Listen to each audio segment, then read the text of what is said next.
Hi guys, good morning, good morning. I am just, I'm in Marathon,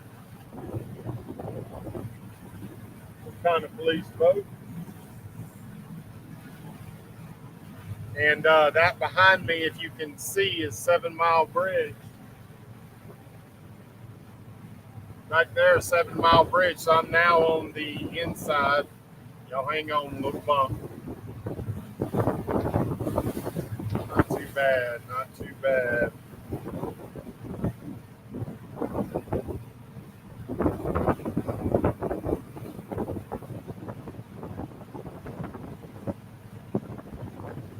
Let's see.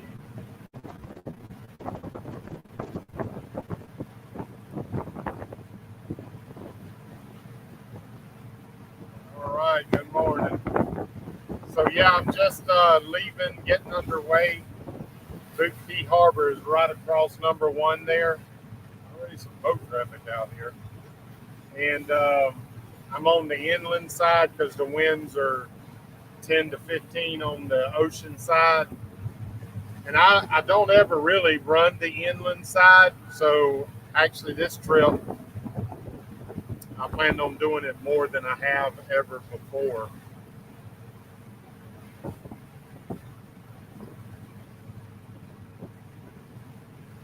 It'll take, when I have these shades on, I can't see. So when you get in, tell me where you're from. In the comments, there should be a comment section. Something looks different over there. I don't know why.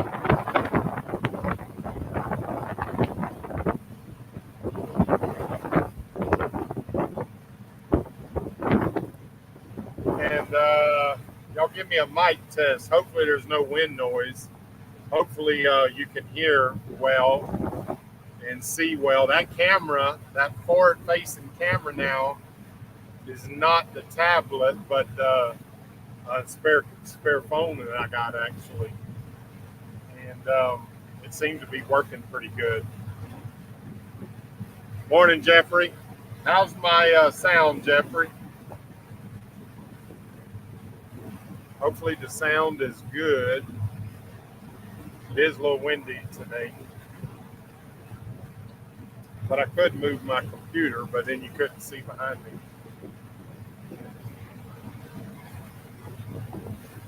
Tony Scott up early. All right. Thanks, Jeff. Wilnet Outdoors. What's happening? Good, good. Yeah, I'm happy to be back out. Old boat is performing very well.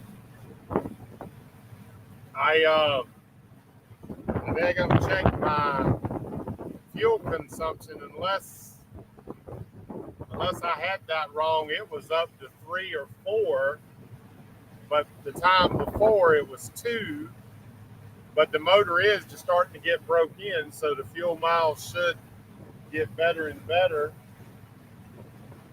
And speed it up a little bit. I'm running. I'm getting about 7.5 at 1900, which is a great RPMs as far as fuel consumption goes. So that's doing really well. I did some calculations last night, and I have roughly 10 moving days left,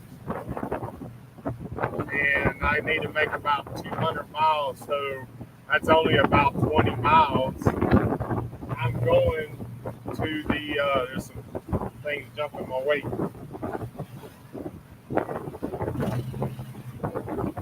If they wipe out.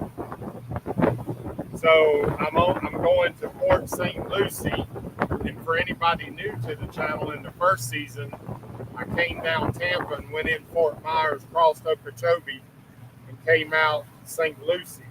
So I started at Fort Myers, actually north, but I'm going down around the tip of Florida and back to St. Lucie so that I have that in my video series of the Great Loop.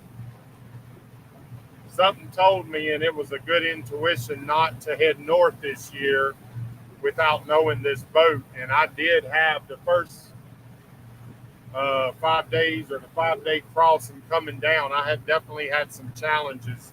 Y'all will see when the video come out, between oil leaks, taking on water, and different things that you got to expect in a new boat. So it would have been kind of crazy to run 750 miles up to Chesapeake, where I ended up and where I was going to start back, and then had all these problems. So I'm very happy I did what I did. I'm going to do some more trips even this summer.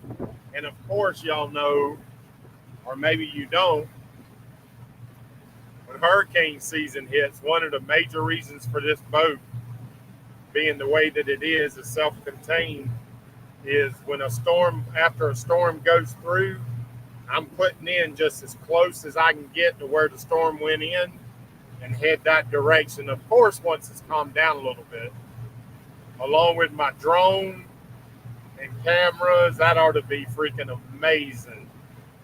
Absolutely amazing. So we'll see what happens. If it hits the panhandle, that's the hardest part. Although I'll still go if I'm able, but panhandle has a lot less places to put in the actual curve there. So, but if it comes in anywhere from the Keys, the Florida Keys, I'm sure my ropes ain't dragging. From the Florida Keys up, pretty much, I'm going. Sit down here for a minute.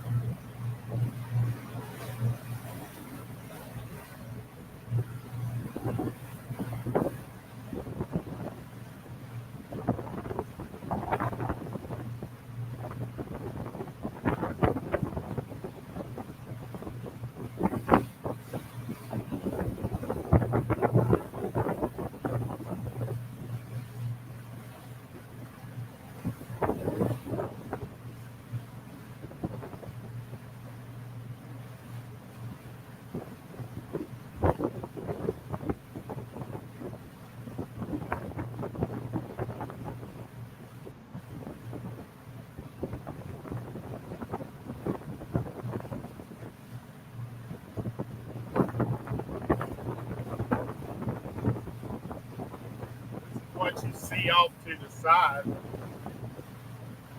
Turn my volume down.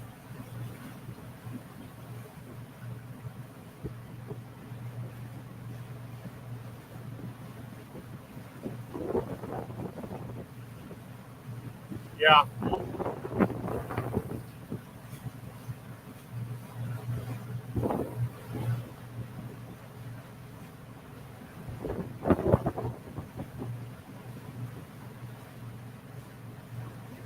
How about that? Yeah, that does it. That's looking back toward land.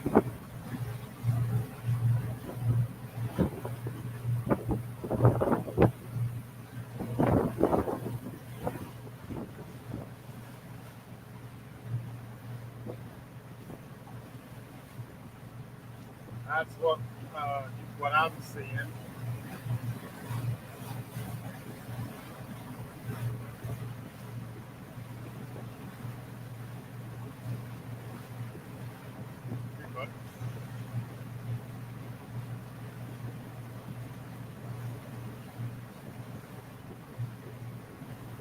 So that was the track when I came in. Let's see.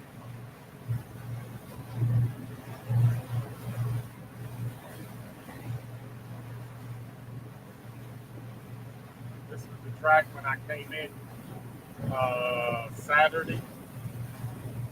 Saturday. And as you can see, I'm going to work north. Not going very far. I'm going to come up here to this area and look, but probably stay right in there.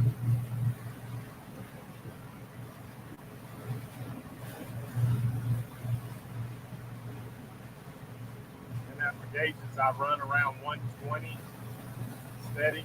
Put some screws back in there. Screws in hold. About 1900. Full of fuel. It only shows it half when you're on up. And then running about 50, 60, really about 50 pounds of oil pressure. Let's see. I can go down in the cabin and put some drinks up, I just noticed.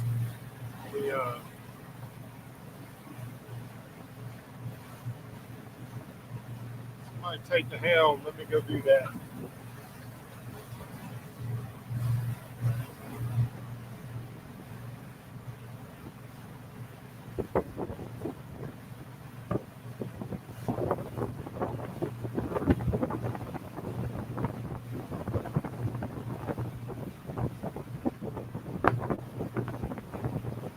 Puppies is below my feet sleeping. That's where they like to ride.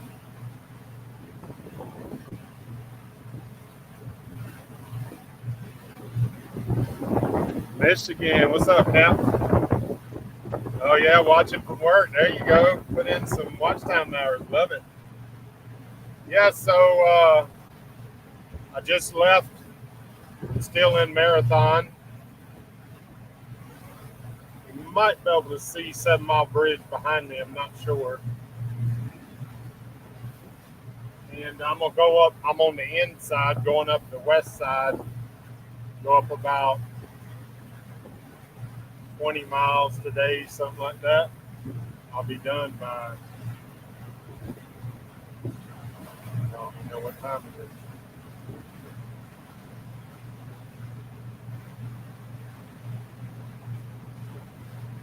I'll definitely be done by noon, I think. Each day the winds have been probably more than I've experienced down here. They're running like 10 to 15. I'm actually getting too far away from shore, and that's why they're a little even rougher than what they are. Start working my way back in, but definitely on the outside. We went out there Saturday. It was pretty rough. It's probably 3 to 4s. We went, there's a little island out of Sisters Creek to the right. We went out there. Brandon, his family came down to pick him up, had the kids, and we went out there and they snorkeled around and played on the island. It's just a rock island. It's up about maybe 2 foot above tide, high tide, but it'll flood all the time. There's always water in it. And so I was watching the wind, and it's the same today, so I wasn't even wasting my time going out there. The boat will take it, and I actually done some repairs this morning. That's really why I was a little later getting underway.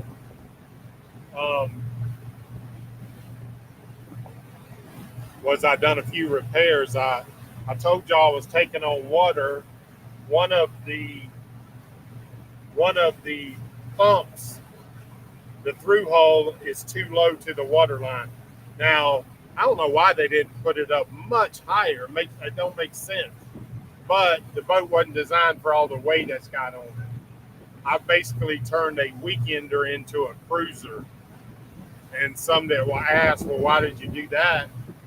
Because I needed a trailerable boat to start back where I left off.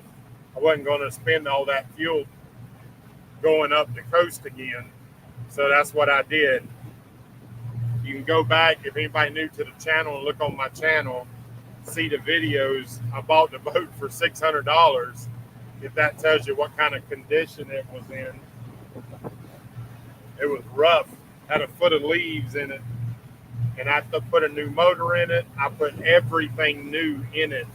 The only thing that's not new, a few people on there said that them Cobra out drives were good.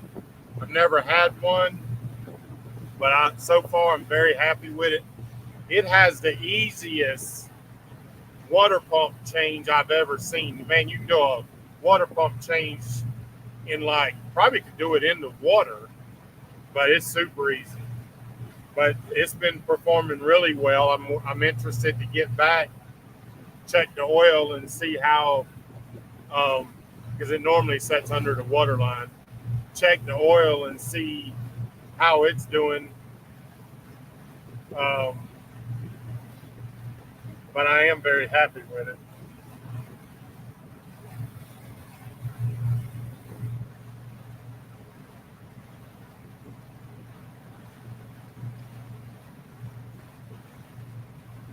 A little shallow here,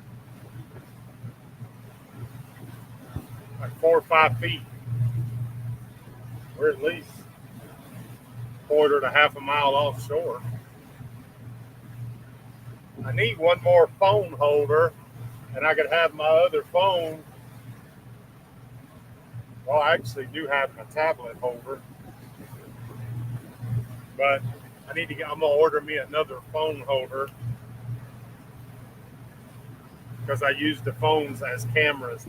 I got to find out what would be. I need to find out what the best camera. I got a security camera, but I don't think it will do. I don't think it'll log in to the StreamYard software. So I do have, like I said, I have even another spare phone. So if I get me one more phone holder, it'll be for the sides, shooting out the sides. That'll work real good. Good morning, Ken. Hadn't seen you in a minute.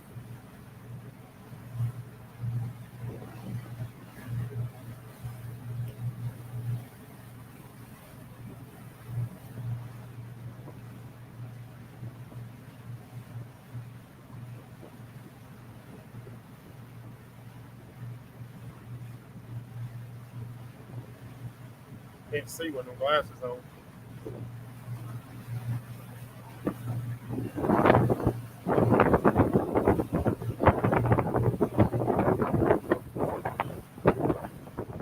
Y'all hit that thumbs up button right quick. So yeah, talking about fuel economy, man.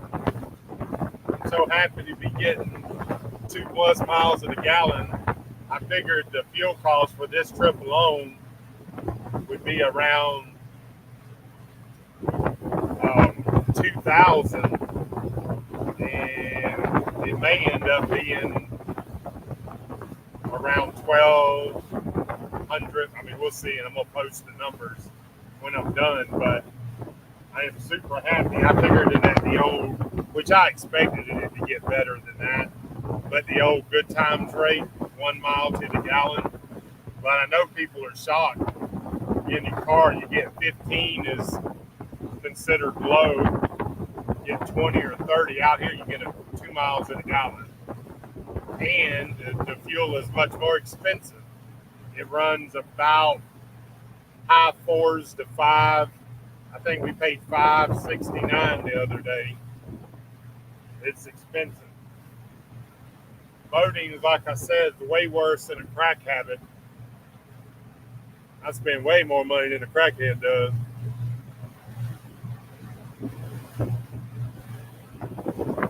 And by that, I'll say if you want to support the channel, join the Mug Club.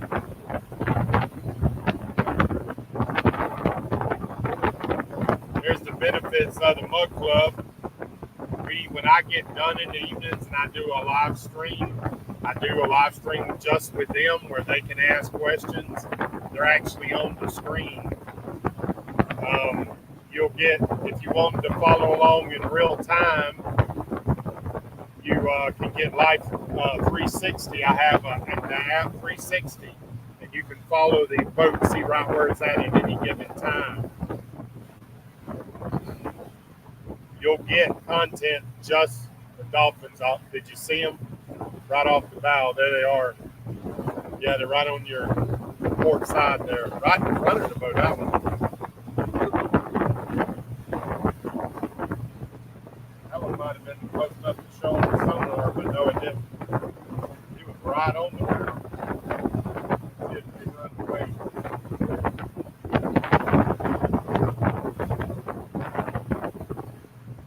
Sometimes they jump. They ride.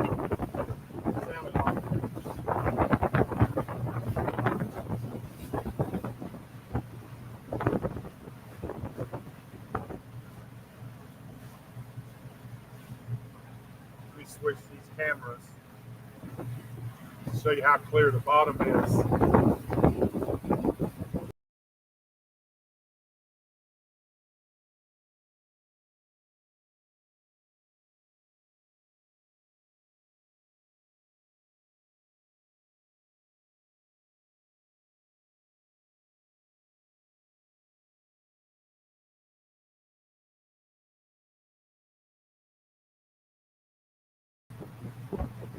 That'll be our dolphin cam. The dolphins start jumping. But yeah, join the mug club at michaeljsteam.com. You go on there and you'll see right on the website, right on the front page, picture of a mug. You can join, help support the channel.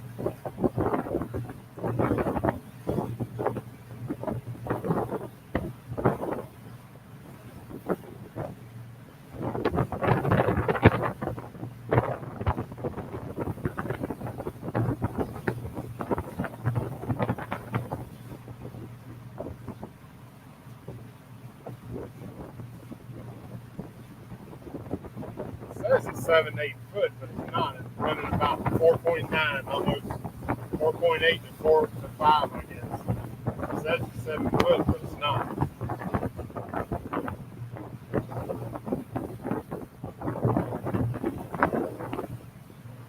Florida Buckeye, what's happening?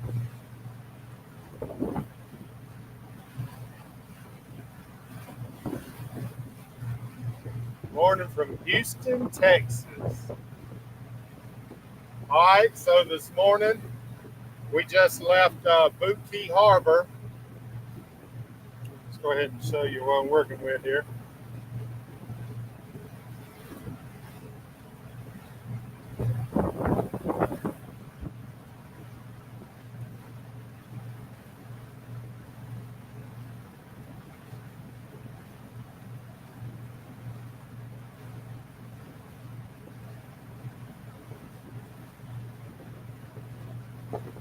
Love this software. It allows me to do all this stuff.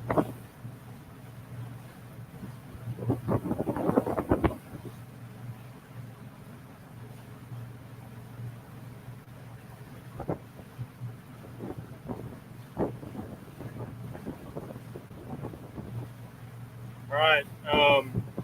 I was right here in Boot Key Harbor, but to show you, I'm in the Florida Keys. All right. This morning, I left Boot Key Harbor right here. It was in the mooring field. I was on a mooring ball and came out, stopped and topped off a tank at Burdines, one of the best places here when you're going into Boot Key Harbor. They got a really good hamburger. They got a restaurant, but they got everything else. The staff is very friendly. That's a place to stop, y'all. Everything is very reasonable there. Best price fuel. I'll talk more about it in the videos, but we came under 7 Mile Bridge and working our way north. We're out here right now.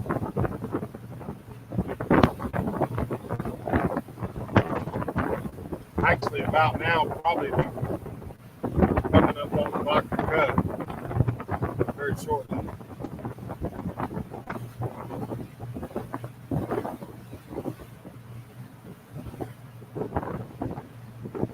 Right there, it's Baca Cut. If I could have got on the outside, I would have come through here. But it's much smarter just stay on the inside, work my way up.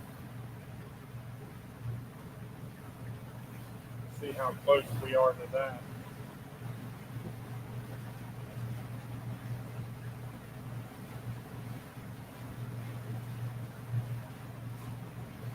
Yeah, we're coming up on Vodka Cut.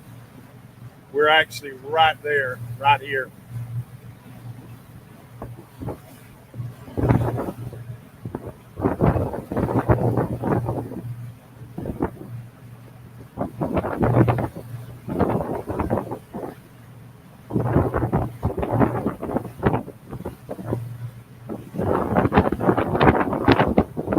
Thank you, Bobby. Yep. This stuff's called StreamYard. It costs, I think it's $49 a month, but it's very well worth it to be able to do these different things that allow you to do. Makes for me being able to do a better live stream for you. So, yeah, I like it. I like it a lot. If you're new and hadn't subscribed on YouTube, go to YouTube. And if your button's red, that means you're not subscribed to the channel, Good Time Adventures. Some of you are watching from Facebook. We're streaming live on Facebook, on Good Time Adventures on my Facebook page. You might want to go to that as well, like that page, because I put a lot of pictures up. I mean, that gets pictures every day. Like, I'll go back in the evening, things that I did, and I'll post pictures up there. So you probably want to go to that. Good Time Adventures on Facebook.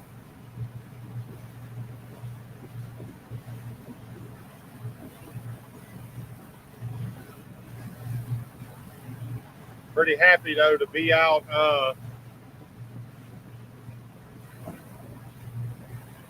here moving. Was blessed to be able to come down, get to do the trip. The boat performing very well, even though it's had issues. It's a new to me boat. You got to work out the issues, but I think I just about got them all. Now I'll be just tweaking some things I want to do. For instance, there's a door here. I got it redneck tied up because when you're underway, it shakes, and I got to make a strap. I got the stuff. Next time I get to some concrete, I got to put the little button on, but I got to hit it with a hammer. Nowhere on the boat to do that. I got just a lot of little things I want to get done. And like today, rest of this afternoon when I get to where I'm going. Today, though, I'm going to work on the video. I'm going to try to turn the video out today. So I'm also, my AB switch on my electrical quit working. Tony Scott, I don't know if you're on. It's got to be something in the AB switch because the power comes to it, all the way to it. The other day when I had time to work on it, I didn't have a tester, and I got my tester sent to me, so I got that. So in a little bit, I'm going to test it, work on that, get that fixed.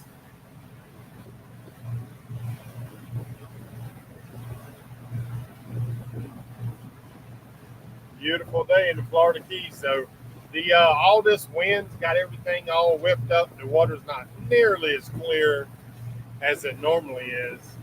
One of the things I always am excited about when I did the Florida crossing, and I'm pretty much live streaming all this, y'all can go back and look. But about 15 miles in, when you come off the tip of Florida, the water goes from dirty to perfectly cleared. But it didn't do it this time. All this wind. We've had a lot of high winds for the summer. Man, usually it's hot as balls when it's no wind, but it messes up the water quality. Can't see as good.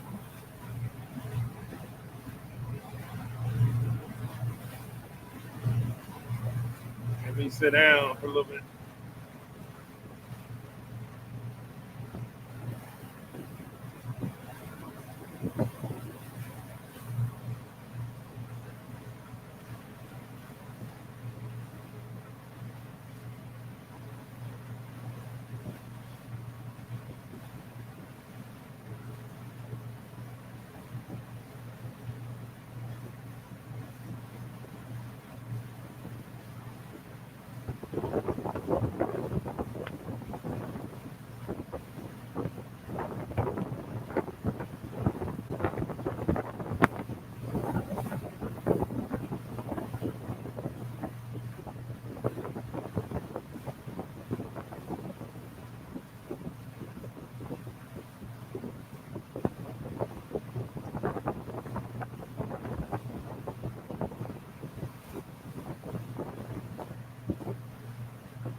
only 8 miles to where we're going today. That's only a mile an hour, just over an hour.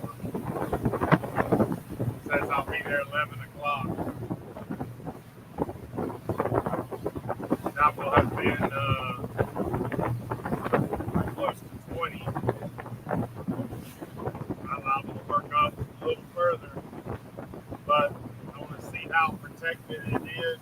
Looks like it's going to be very protected, but more important is that it has a sandy bottom. So many places out there, it's rock or weeds, and your anchor doesn't hold well in that. So I got to find some sandy bottoms to be able to stay in. So,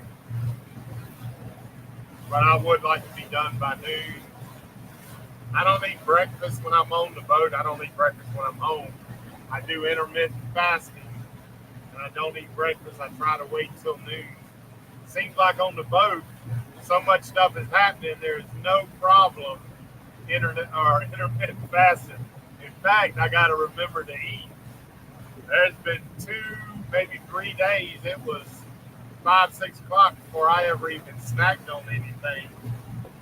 So I got to watch that a little better. But I bet I'm going to have lost some weight when I get back. I'll be interested to see.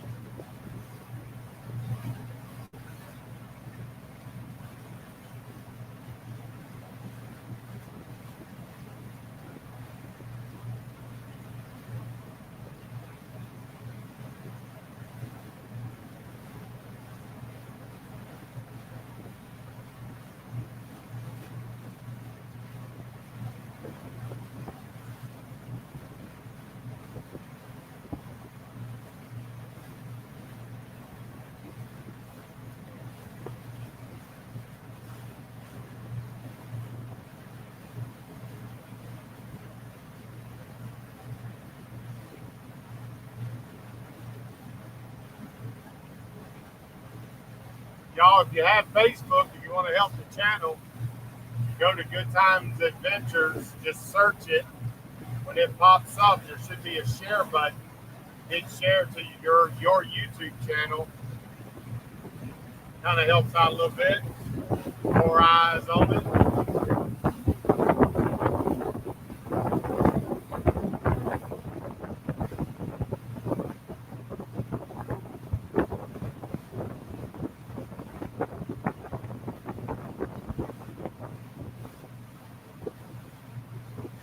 Morning, Jack. Come on aboard. Permission granted. All right, sir. You'll catch up. We ain't going to be moving more than about another hour, I guess.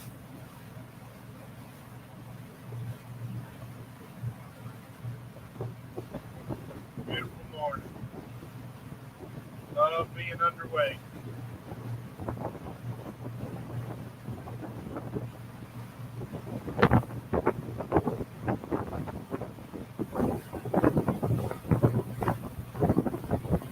We're approaching Dr. Cut.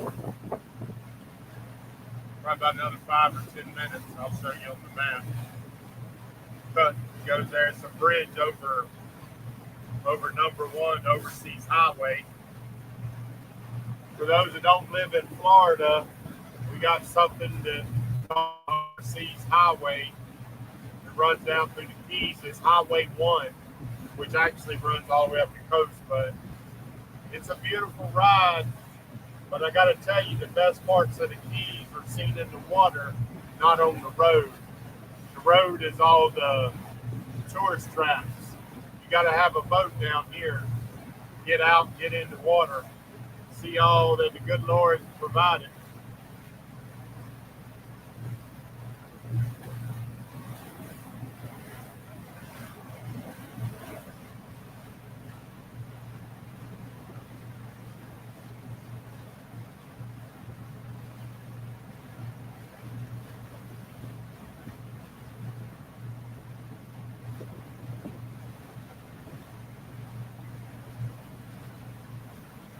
Something I got to get done is I got to get this seat raised up. It's aggravating. I need it up.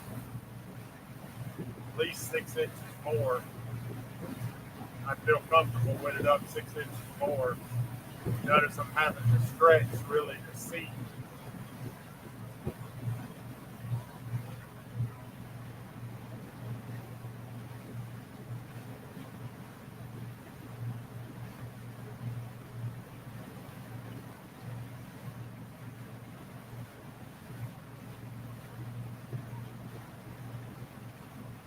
Man, I need to get some water and fresh water and clean all this isinglass. That's all salt you see. It usually cleans up really nice. It's brand new. That's the only thing on the boat that I didn't do, I paid to have done because it's so used every day. It's so used. It needs to be quality made, and it is. They did a fine job.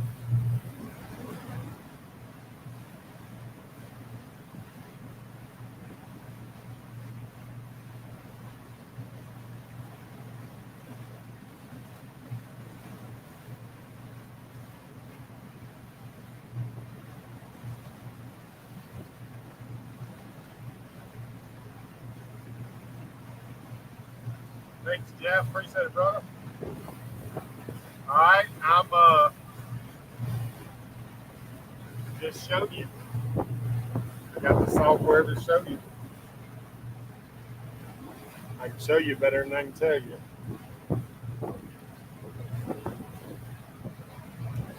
So let me go to the. So I just came out of Boothkey Harbor in Marathon. Came out the 7 Mile Bridge and working up the west side of the Florida Keys are in Marathon. And I'm going to keep working up. And we'll pass Locker Cut, which I'm right on it, probably a mile from it, right here if you're familiar. And then I'm going to work my way up to somewhere.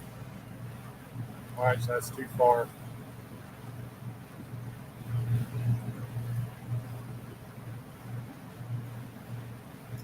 Somewhere around here.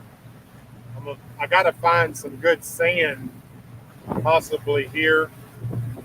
But you got to, out here, it's hard. You need to find sand to hold in real well. It's all rock.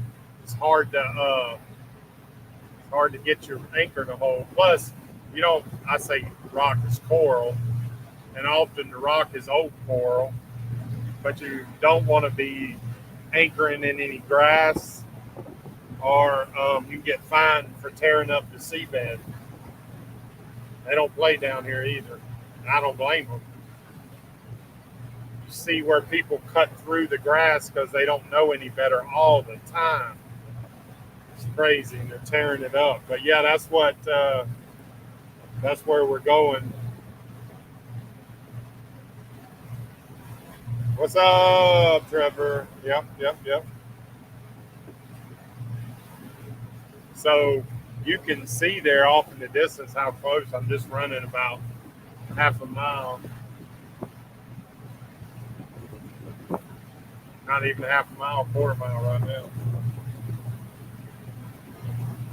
Getting a little close to this where it's a little outcropping where it comes out. There you go. You can see how it comes out.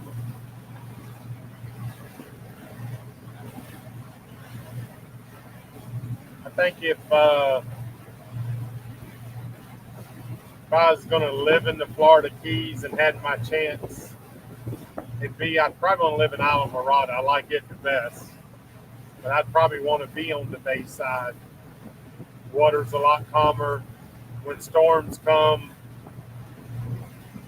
the bay side tends to do better because of the circulation. When it comes, it's turning like this. So it just really all depends. But it seems like stuff on the west side fares a lot better. Of course, these people down here, they build to handle these storms.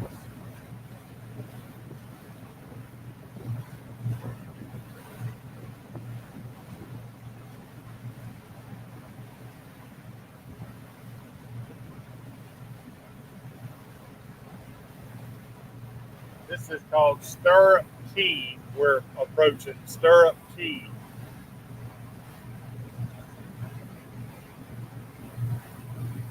And something that a lot of people don't know is how shallow it is. Way out there in the middle of the Florida Bay, it was averaging like 10 feet, 9, 10, 12 feet. Very shallow in Florida, very shallow on the West Coast. Now crazy on the East Coast side, you can up in near Miami and all. I mean, you're a mile offshore and hundreds of feet of water. It's totally different on the west side. It is beautiful, I'll tell you that. So the engine they had was a 305, which is still a 350 block, and I stepped it up to a 350, which is the heads are different. The engine I put in, I buy them what they call a crate engine. On my channel, you can go back and look. You can buy these crate engines, marine grade, and this is the 7th one that I bought from this place. Guy's name is Angel. They do excellent work. All they do is engines. It's a machine shop. They do the same thing over and over. The value of that means that you're getting a good product. You go to a shop, because trust me, I've done this. I know. I've been there, done that. I bought an engine, had somebody redo an engine, just a general shop. Within a year, it seized up. After that, I started buying from this guy. And like I said, I'm on number 7. But anyways, you buy it, it comes, the engine on a crate with the heads and obviously the block. And you pull all the peripherals off of your engine and just put them back on there. So the intake, the oil pan, the valve covers, alternator, water pump. I got a whole video series on that. I'm a retired fireman. I ain't no mechanic. I just, with YouTube nowadays, there ain't a question out there you can't get an answer to.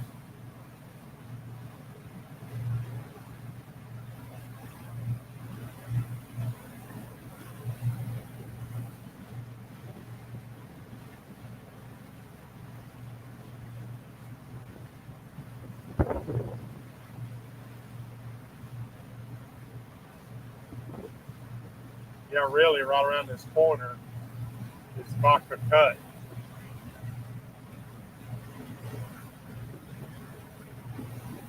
It's a cut that comes from the east side to the west side.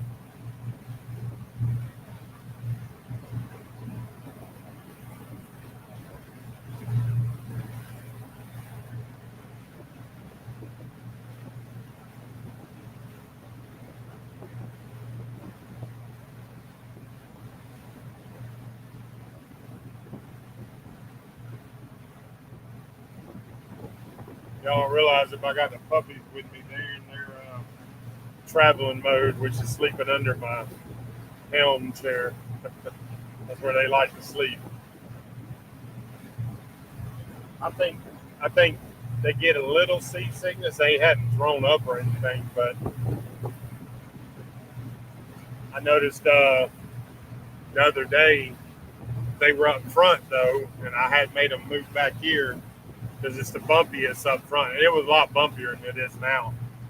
I got these fake bones you buy. They love them, and they wouldn't even eat them. So that told me real quick their stomachs must be upset. And I brought them back here, and they got fine. So I think they figured that out too. Y'all hang on to my drive for me.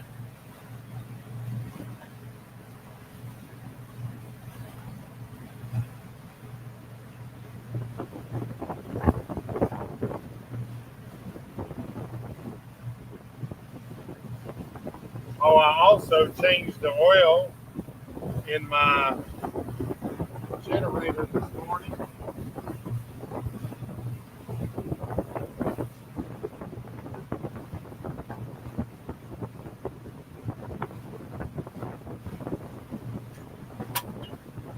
Whoops. The only problem with this boat is it don't track well. You let go of the steering wheel and that sucker's going somewhere else. Got a mind of its own.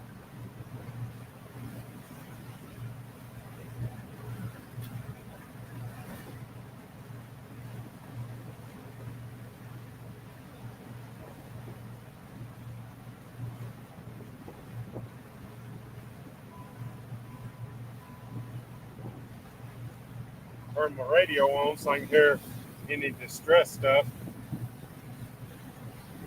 Oh, you can catch about anything. We catch and cooked. We caught, that's a mangrove snapper. We had a, let's see, one pompano, one jack crevalle. All just about anything out here. I got a few shrimp left. I'm going to troll when I get out of Miami. I'm going to troll most of that if I can, if it'll let me get out, if the weather will be all right.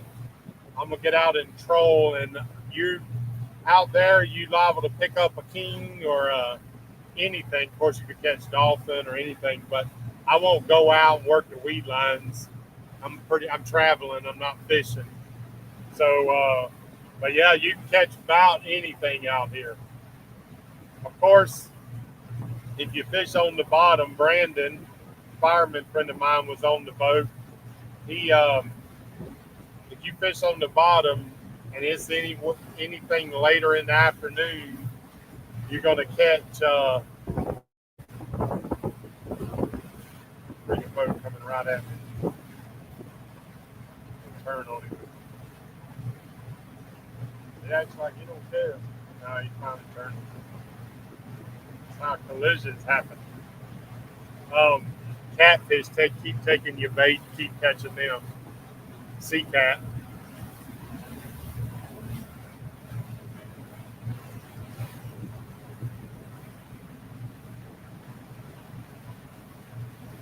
Or he was looking down at his phone. He wasn't even paying attention. I drink Diet Coke like most people drink coffee.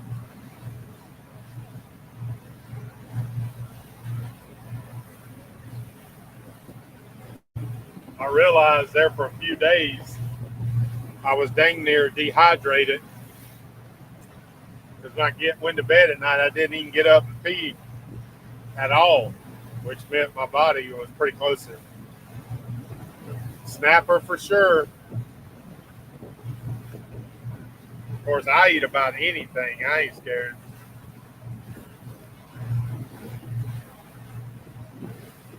See, the winds are picking up. I'd say they're approaching 15 now. Out there, it's rough. You get about 2 miles away from the shore, it'll be rough. Not rough. It'll be 2 to 3s with the occasional 4. And that water just hit me in my face. That's why I'm coming up this side. The Atlantic side would have been rough. I have to keep my bow into the wave, which means you don't necessarily go right to where you're wanting to go.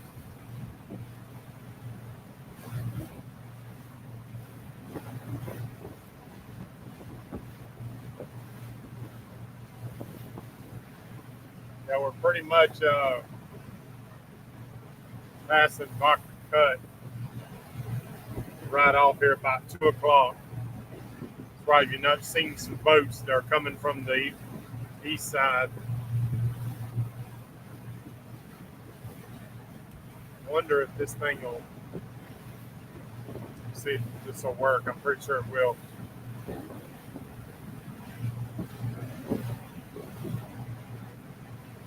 I don't know if y'all can see that. See how the water is kind of rough, but when I get closer to land, I'll show you these polarized glasses. I need to get some polarized pictures from my camera so you can really see it.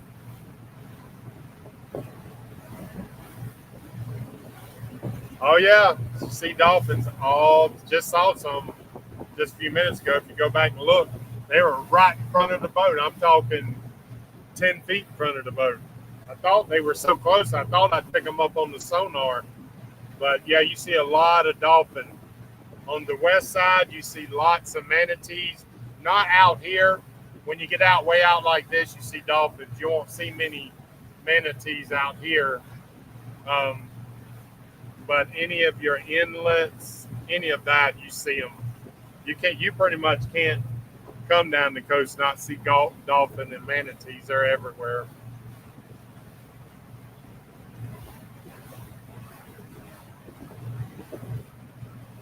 This just a little bit getting closer is already causing it to lay down a little bit.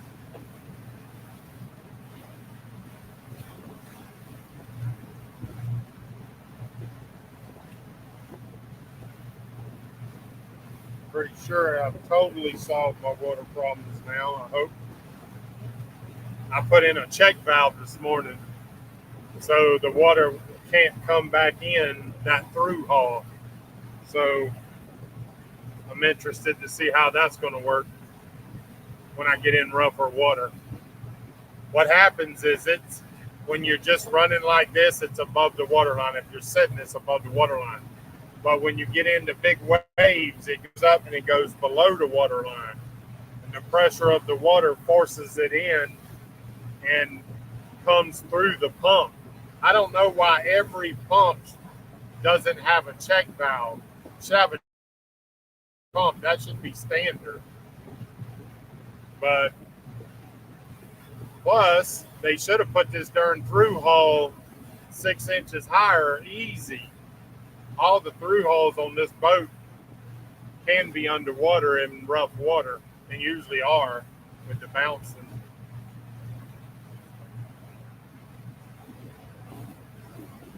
So we are running about 7.5 in about 7 foot of water. And I'll show you right where we are.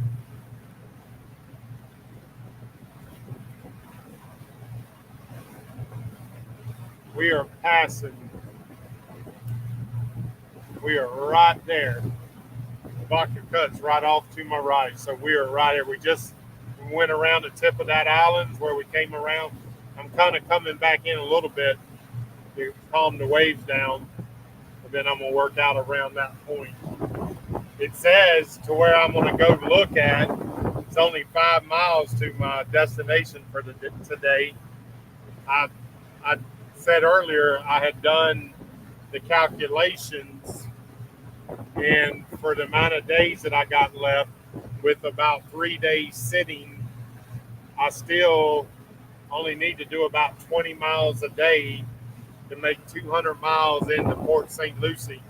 That's where I'm ending the trip. That's where I came out of Port St. Lucie and turned north on the 2021 leg of the Great Loop.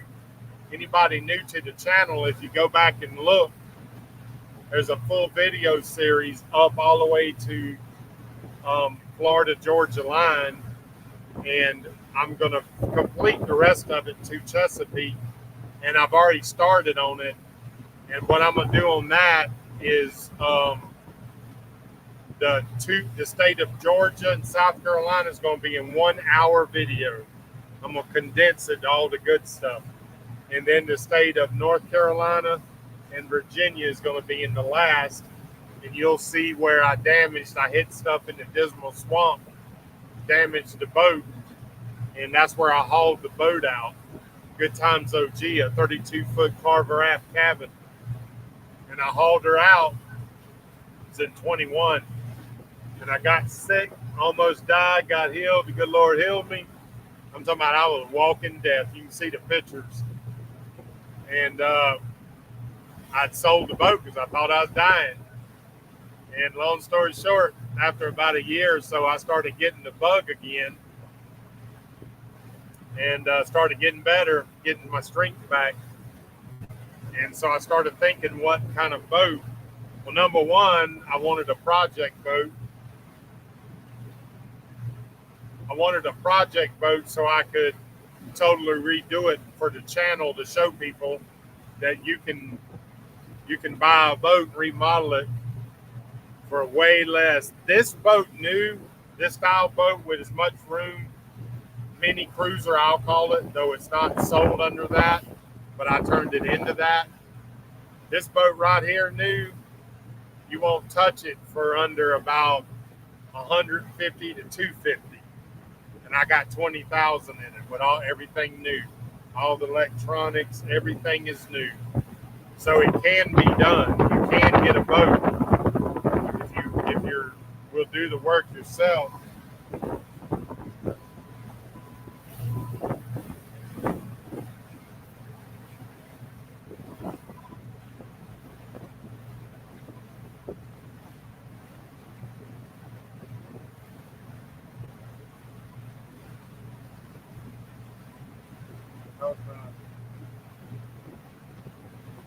When VHF goes off, I'm not sure why it does that. I'm going to have to read up on it. Every so often it starts beeping, but you can buy a boat. Now, it took me 2 years. I thought I could do it in one. And this is the longest I've been without a boat. I was going boat crazy. And now, after all that hard work, 2 years, I finally am back out here again, and this boat's paid for. Now, at the end of this year, I'm going to go buy a brand new 21.5 Tahoe, which is if you know what a hurricane boat is, it's a boat that you can pull up to shore, get off the front. Because in Florida, we have a lot of beaches, sandy beaches, and you want to be able to do that. Also in the chain of lakes, but I'm going to be using my captain's license and doing, boat tours. I'm not going to be a charter business like a fishing charter. I basically say I'm a good time charter. We do a little bit of fishing, a little bit of beaching, a little bit of dolphin watching, and that's what is going to be my thing, because I don't want to have the pressure of catching fish. That takes the fun out of it. I'm going to get a little deeper here. But anyways,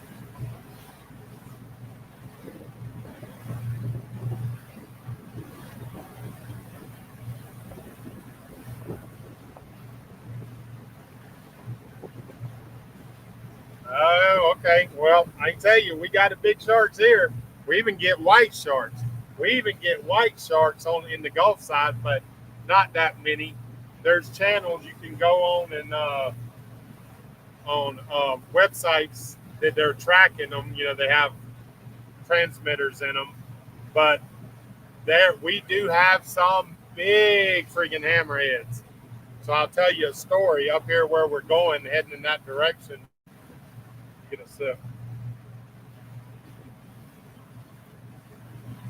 Isla Morada, there's a sandbar at the little pass. There's a marina there, one of my favorite my favorite marinas in the Florida Keys. Used to have been called Holiday Isle. Many people remember it as that. It got bought out. And it may have gotten bought out again. I don't know. But anyways, there on my old harbor, I had a fly bridge set up top and drive. And I was coming in, heading north, making my turn to come into the channel. So I was at the end of the sandbar. And the channel's about 10 feet deep. The sandbar is about 3 foot deep. And people pull their boats up and they line up. You just get out of the boat on the back and you're in about 3 foot of water, something like that. And so I was making the turn coming in, and I was looking at the people, and coming from south to north, right at the tip of that sandbar, what looked to me to be like a 12-foot hammerhead. He was huge. Now, water does make things look a third bit bigger, but in any case, that still make him a 9-footer, but he was huge, swimming real slow. And he come right in front of me, and it's almost like he sensed the people on the sandbar and slowly turned away. I kind of did one of these things. I'm looking down, I'm looking up at the people, and I didn't know if I was going to scream shark But I gave it a second. And he's slowly turning away, and I didn't want to freak him out, so I didn't say anything. Them people would have freaked out if they'd have seen that thing, how close they were. Heck, I would have. I dive a lot. I've never seen one that big in the water. He was right there, but that just goes to show you. And there's people down here all the time out here in the water on these sandbars with no problem.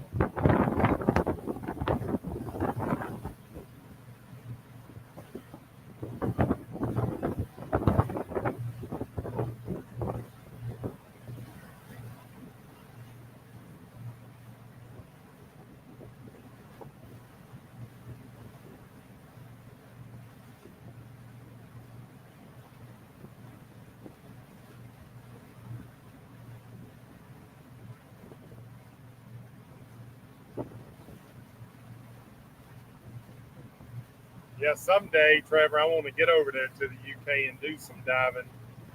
That's definitely on my bucket list, and I'm fast completing my bucket list. I'm going in August, August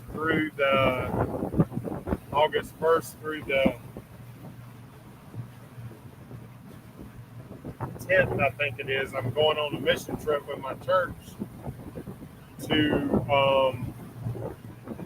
Alaska, and we'll fly out of Orlando into, I think it's Anchorage, and then we get a push plane from there, and they drop us off on, I believe it's the Yukon River. Don't quote me out. You'll see it all.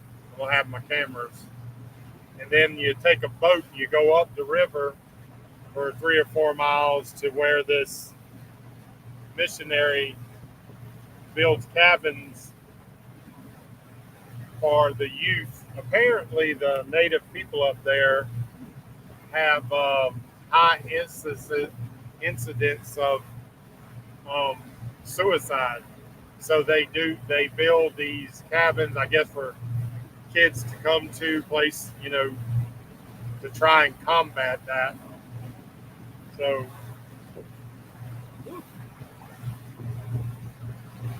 it's 5 feet right now. It was 4.9 when I looked down. It's pretty consistent, so I shouldn't have a problem. Problem is, out here, you subject get a forehead pop up, it could damage your boat bad. Only 4 miles to the destination.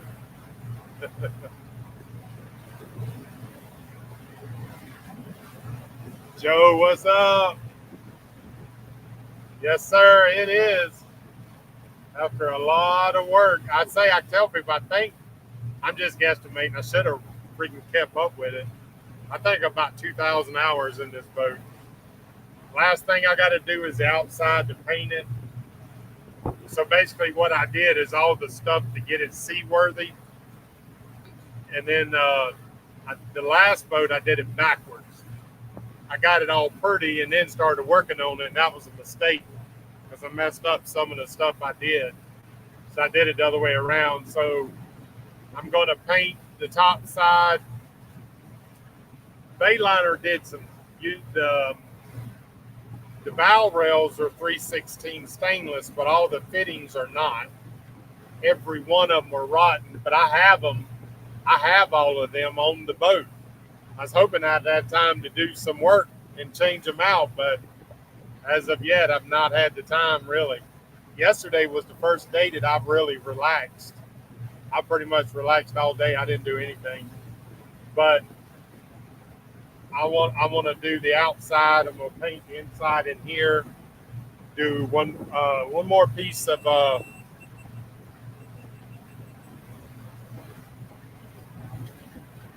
that was my GoPro shut down. I think I had it on time lapse. Yeah, I'll finish the outside now through the summer and the fall.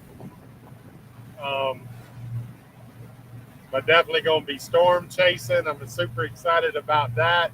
I got 3 or 4 trips y'all going to love lined up close that the boat's all trailerable. I got some good trips lined up. going through the fall. And of course, the winter down here in Florida is the time to boat. And it's actually real good for my YouTube channel because all the people that are in the north are stuck inside. So my viewership goes up a lot. So while I'm on that, guys, we got something called the Mud Club. I'm going to promote that real quick.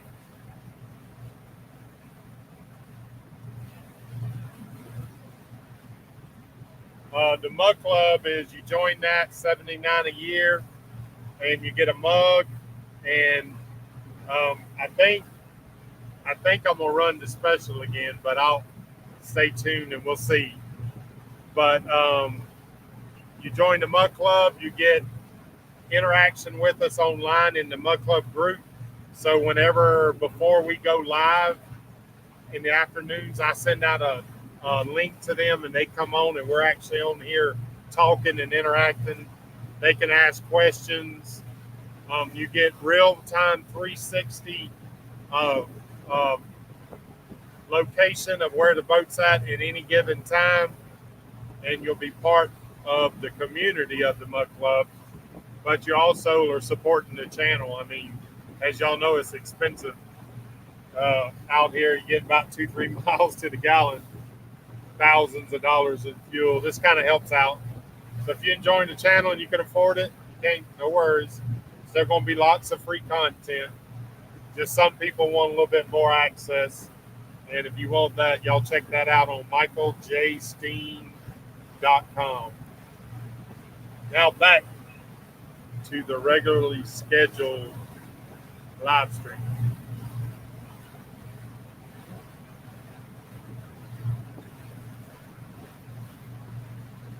Thank you so much. Yeah, I tell you, man, I tell people why they should do it. You will feel so proud to be on your own boat and all the work when the work is done. Everybody I know that does projects like this, you get that same feeling of being so proud. But more importantly, let me tell you why you should do it. When you do a boat like I did, all you got to do is get a good hull. That's it. Make sure the hull is not soft, so you don't have to, because you don't want to put a bunch of money in a bad hull boat. You can sometimes never fix it. But when you do this, a remodel on a boat, over time, you'll learn it from YouTube, stuff like my channel, other channels. You will know anything and everything about your boat. If something happens, just like me, I don't have to call nobody. I might have to get a part, but I can fix anything on this boat because I know how it operates. I put the motor in. I know everything about it. I know where all the wires run in this boat. I know what it goes to. The pumps, everything on it is new. This, I'm telling you, is the best way to do it in saving yourselves hundreds of thousands of dollars.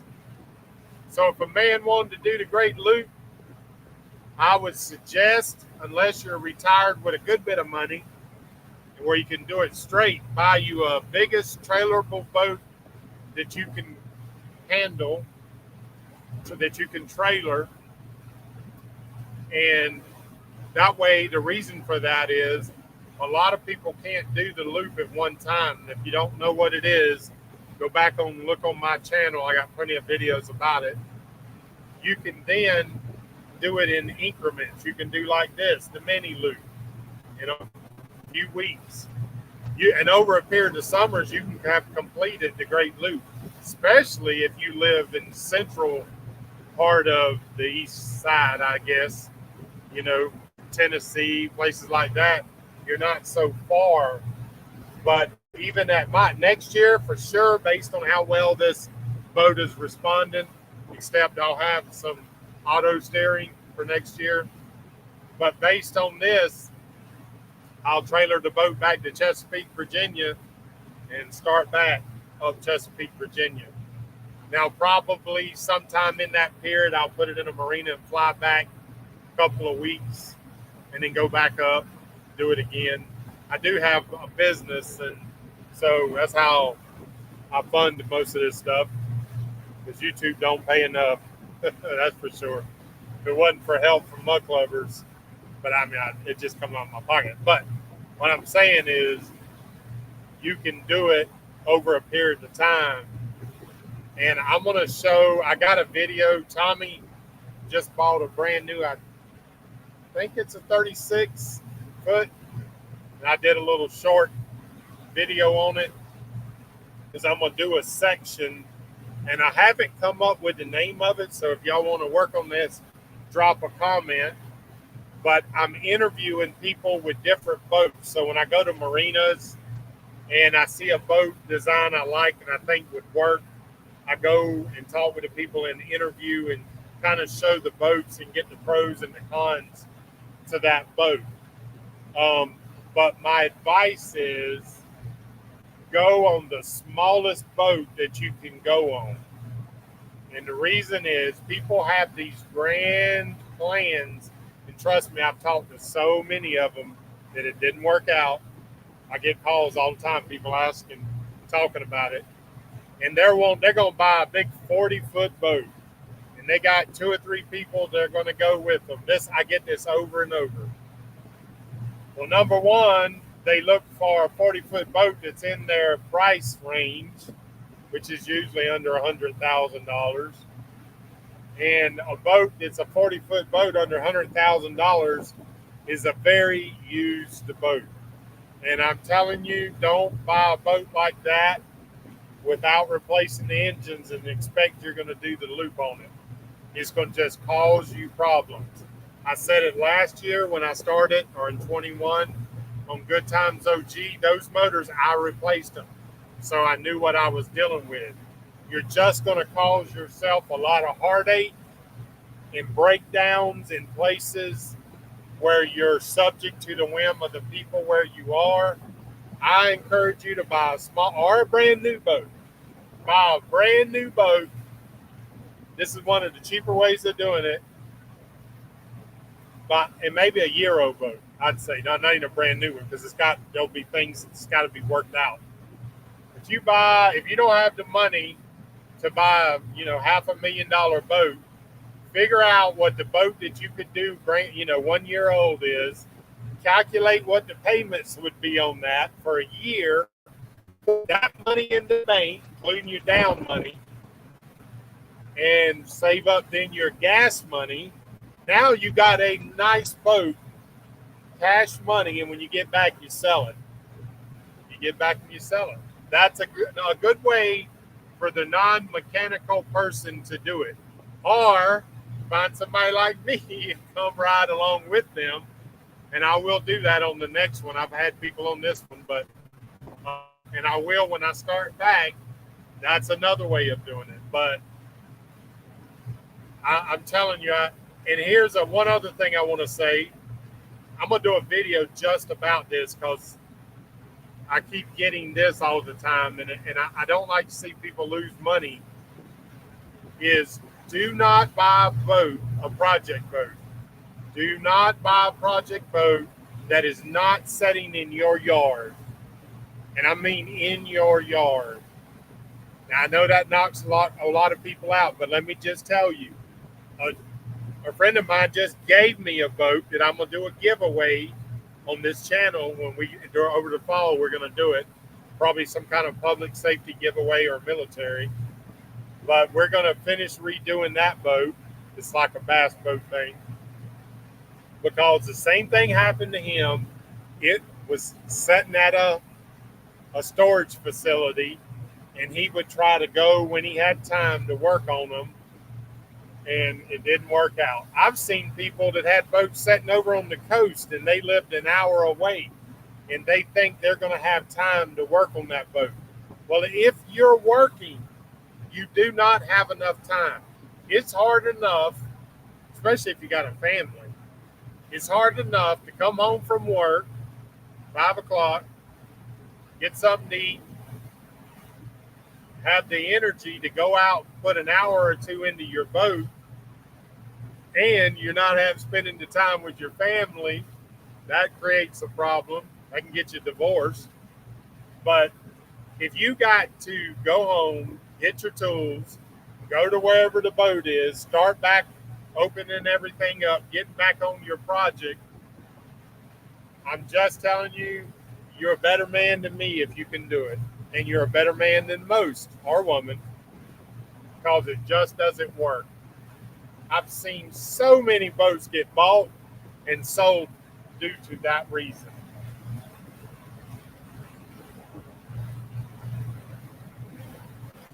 2.7 miles of where we're going. So what I'm going is a place that's very similar to what's in front of me right here.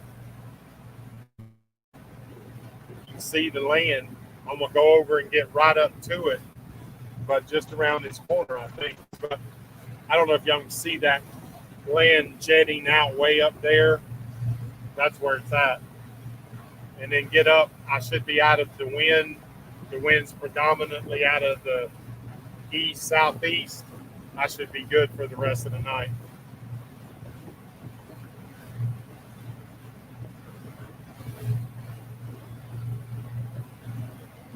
All right, let me go ahead and read some of these.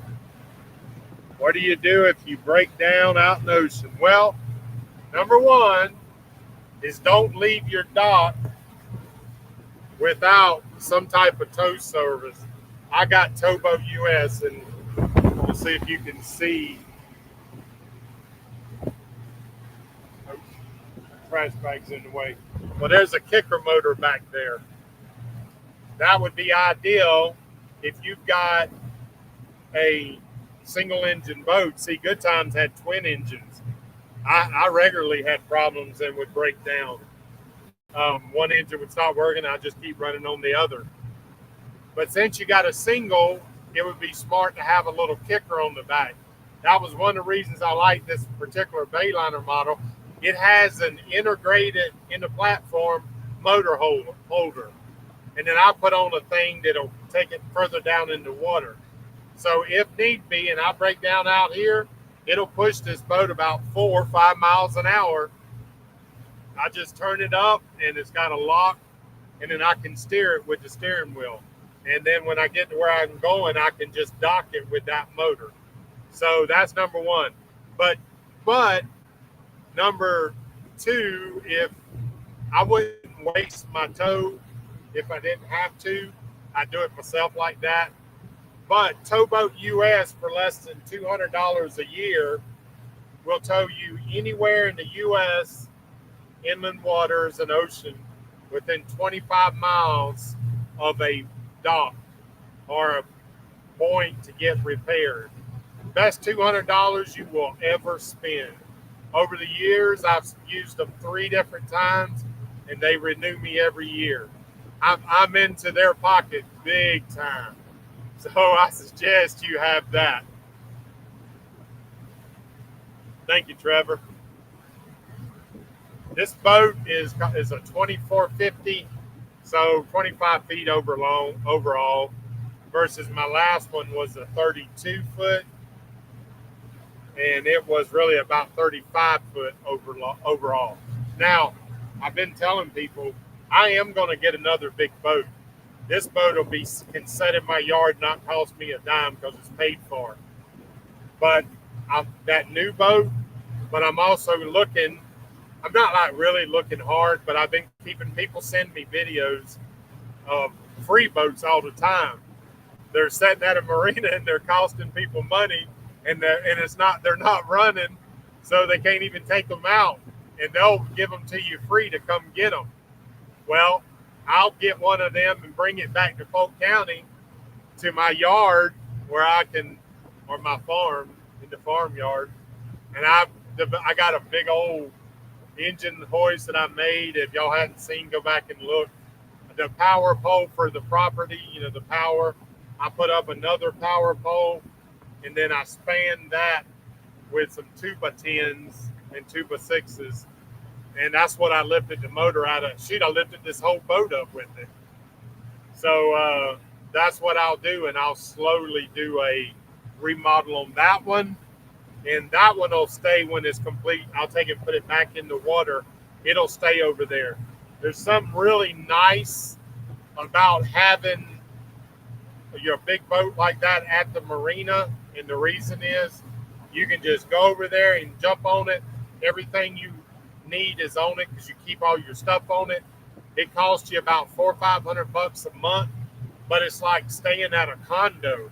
It's like having a condo on the water, but yet you're in the water. What better place can you be? And then if you don't like your neighbors, you just move and go somewhere else. You go out and drop the anchor. It's a wonderful way. I had two 32 Harbors Mariners. One was not an aft cabin, and one was.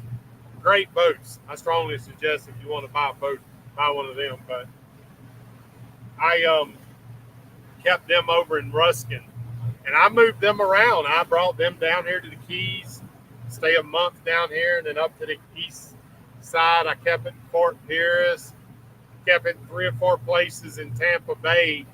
And then because ultimately the plan there is this one can set it home when I want to do trips, chasing storms or whatever.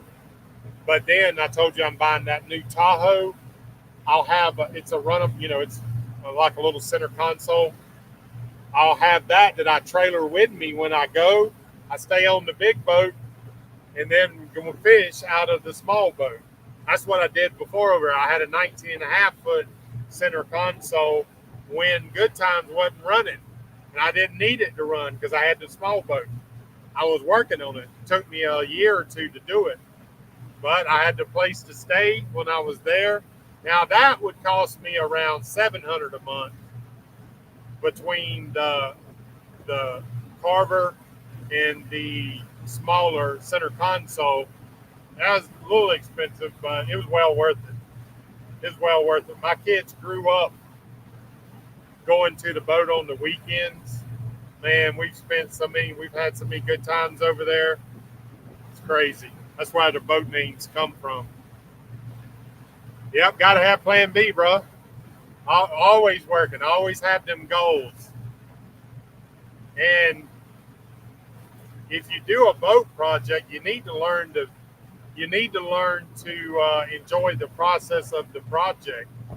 I know it sounds weird, but the more you can learn to do it and do it right and take your time, it makes the project a lot funner. So if you can learn that, that's a valuable skill.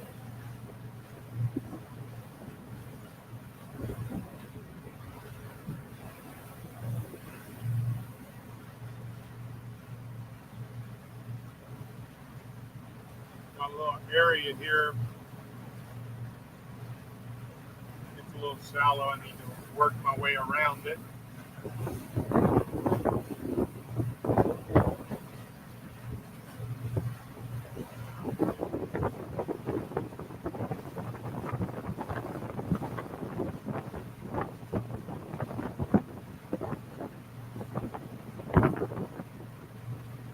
I was reading last night, and maybe on the live stream, for those that are wanting to do stuff like this, tonight I'll do, I call it navigation strategy.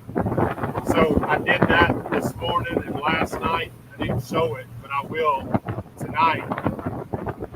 And before I move, I'll show you what I do. I got 3 or 4 apps that I use, and I'll plot out pretty much within an area 5 miles of where I want to go, and with plan B and C, because oftentimes you get there and you can't do what you thought you could do.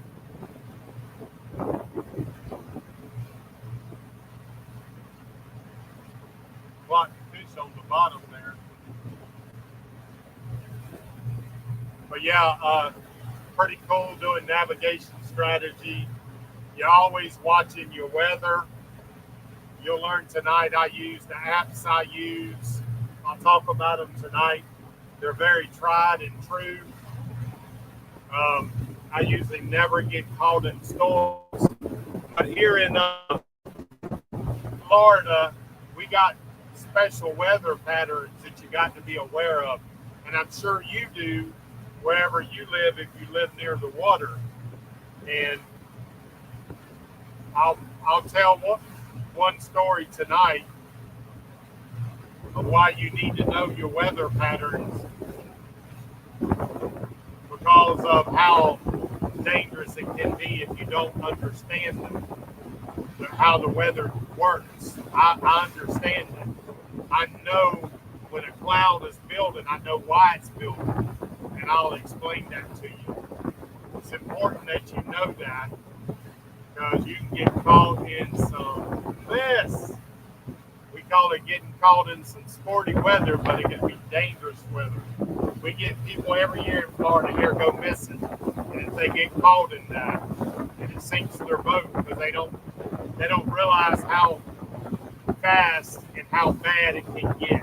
It can go from normal seas to 6-7 foot seas, which are not too bad if they're stretched out, but when they're very close and you're in a type of boat that is not enclosed in the front like this boat, you'll go through a wave and it'll sink your boat, just sink it. Or you don't understand the following sea and what that'll do to you, and the water will flood right over the back of your boat and sink your boat. It happens all the time. It's just people don't know any better.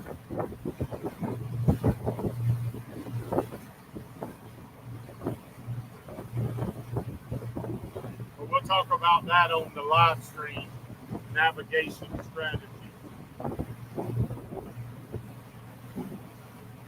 I'm turning, y'all notice I'm turning away, heading out because there's a shallow area right in front of me. It's under the water, you can't see it, but it's there.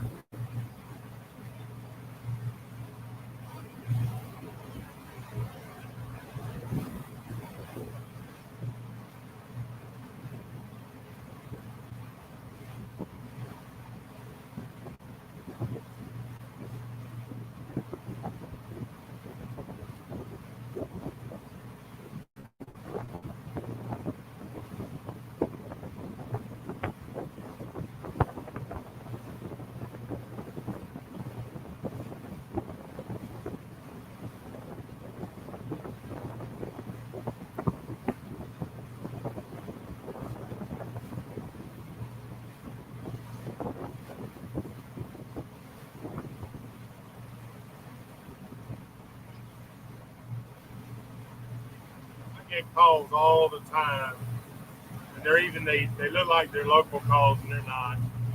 Freaking sales calls, and I'm on the do not call list. I don't know how it keeps happening.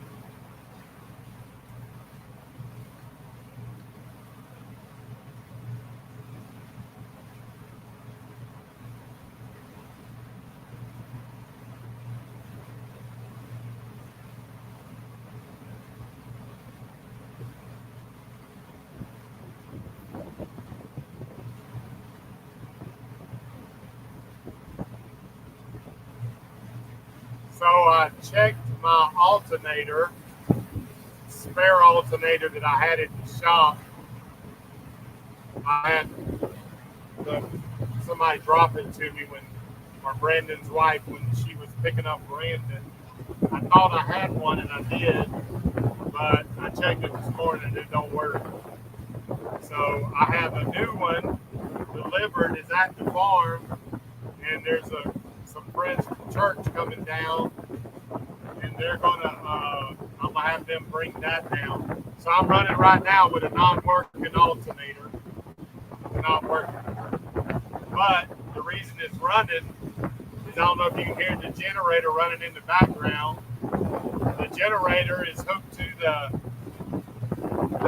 charging system on board, and the charging system is of course running it.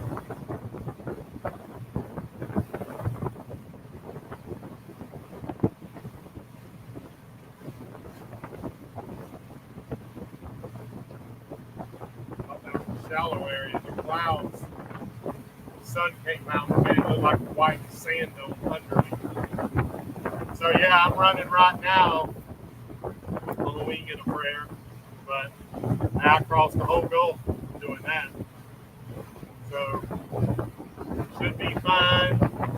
I think they're coming down Thursday. It's going to be up near Isla Morada. Hope to do some snorkeling up there. We'll make some videos for y'all to see. It's very cool up there. We'll do some snorkeling videos. I didn't bring my dive gear, but I'm going to do some snorkeling up there. You'll see some of the reefs. It'll be a lot of fun. It'll be the first time I really played. I tell you, the first 5 days coming down is dealing with problems every day. So I think I've about got all them figured out.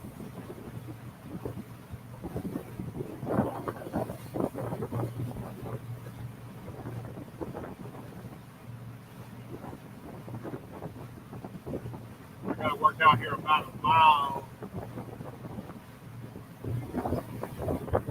No, about a half of them. Maybe that. No, it's a mile. Maybe I don't have to go all the way around that.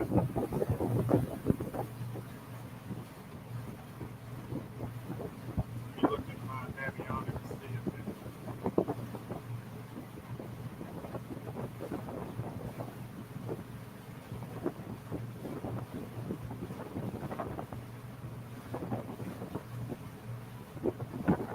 Oh, it shows I don't have to go all the way around that.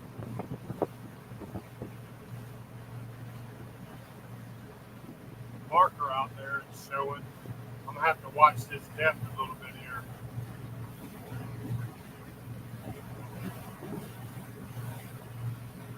One anchorage right over here.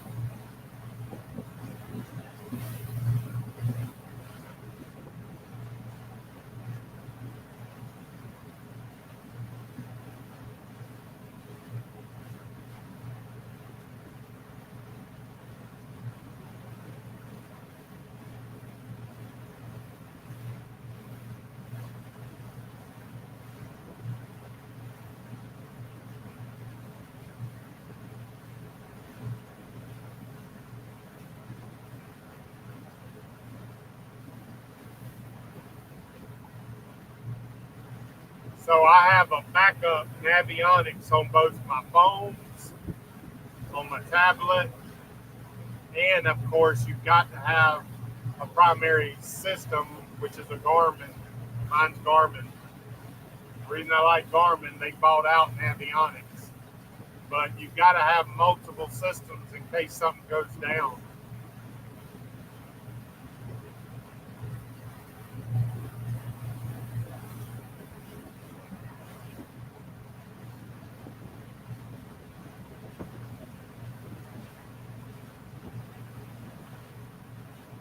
I probably got another.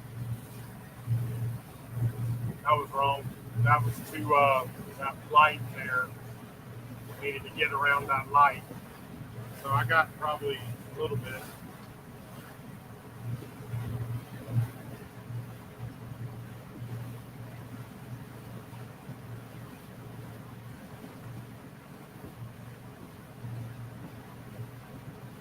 So I got the puppies and I try to walk them. So I either try to find a beach or another good place. If you got dogs, is try to find boat ramps or marinas.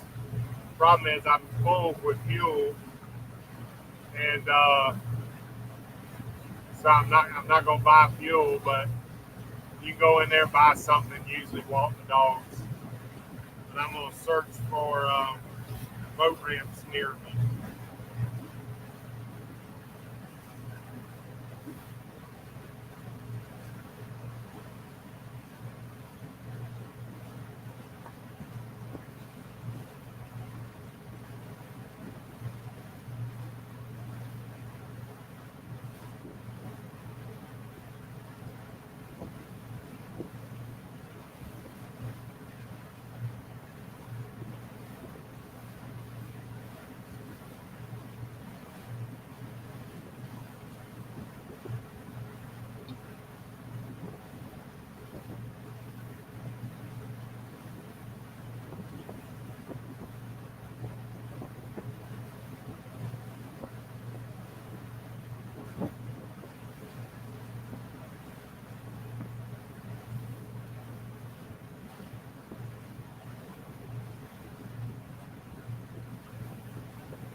Yeah, that's I follow. There's a few channels. Good Lord, this thing. You look down for a minute, you go in the opposite direction. I follow a couple of channels, but most of them they'll have big sailboats and they'll live on them. Big trimaran or big cats, they're super comfortable. I just imagine there in the UK, the shorelines are not developed like they are here, I guess. I don't know that.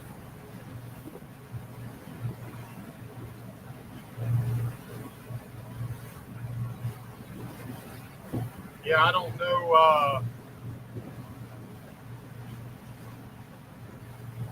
Yeah, it's nice to have passengers on boat to help out. But that was another reason having a smaller boat. Though I was good at docking the carver and handling it, it is a challenge when you're up on the fly bridge and you get near the dock. It's next to impossible if you don't have a dock in, if you got wind or current, unless the wind is on the dock, meaning you come up and stop and let the wind push you over. That's easy. But if you got current or wind off the dock, you're trying to get up to it without hitting it, but yet run down and get a rope by yourself. Very hard to do.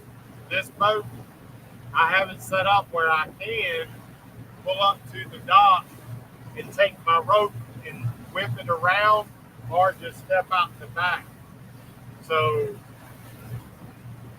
that's why I said the smallest boat is you can comfortably be on.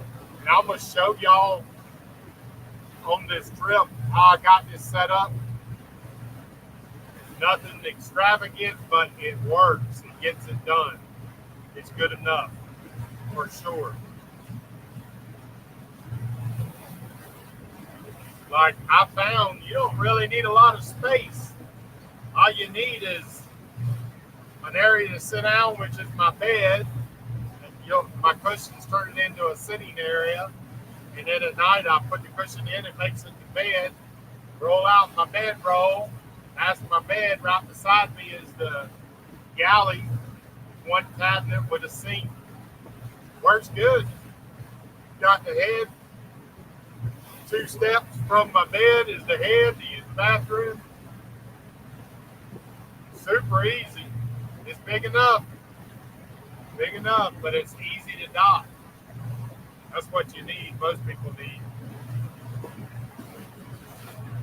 Wait, I'm gonna get up here and then get on the computer after I go off the line. I'm gonna drop the anchor and then study where I want to be now that I'm up here. Looking for boat ramps, looking for docks that I can walk the puppies on, or any sandy beaches, but they're hard to find down here. Real hard to find.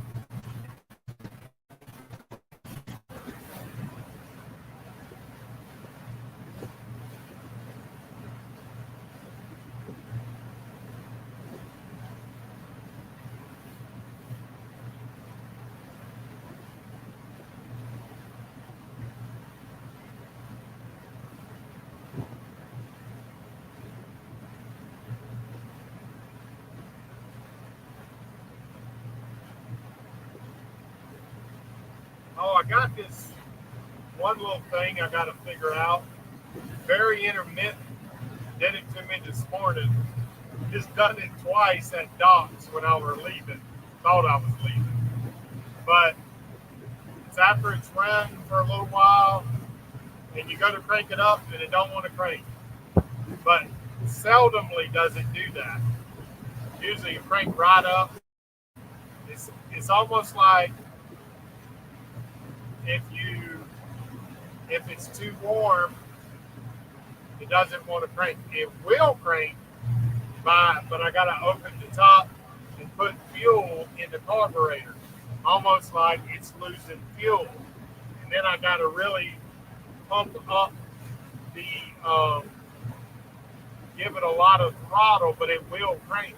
But this morning it did it, and I was at the fuel dock, so I walked the boat down and was getting ready to do that. And I got in and I tried it and it cranked up one turn. But it usually cranks up one turn every time. So a lot of times if I go to a fuel dock or something, I won't shut it off. Or if I go somewhere where I need it, there's a chance, and it's going to not set for a while. So because of that, I got these check valves I ordered, and I got to put them in line. It's possible that the fuel is running possibly back out of the. I don't see how, but so anyways, I'm gonna put a inline check valve in the fuel line just to be sure. Eliminate that. It was a $10 part. We'll see if that fixes that. I'll show you if it does.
There's an area here.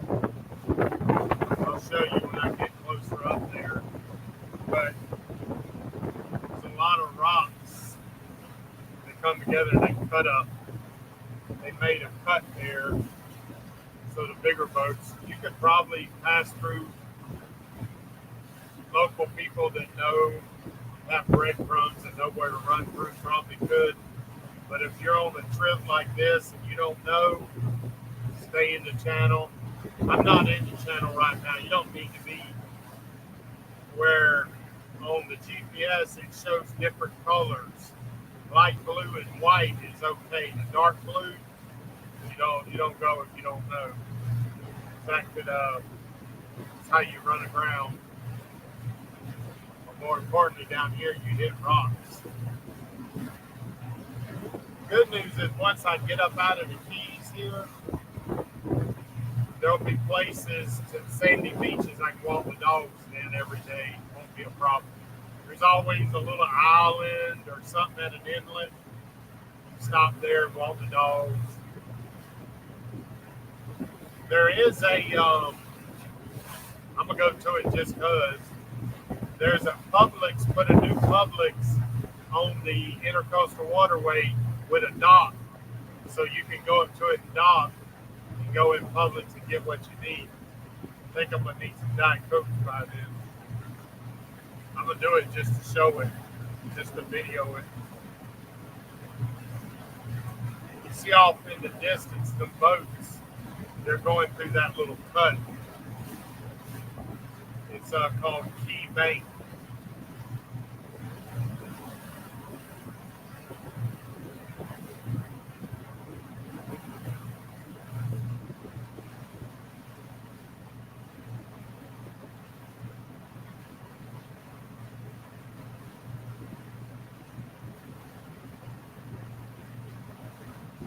The big old boats moving. Adventure, they're traveling.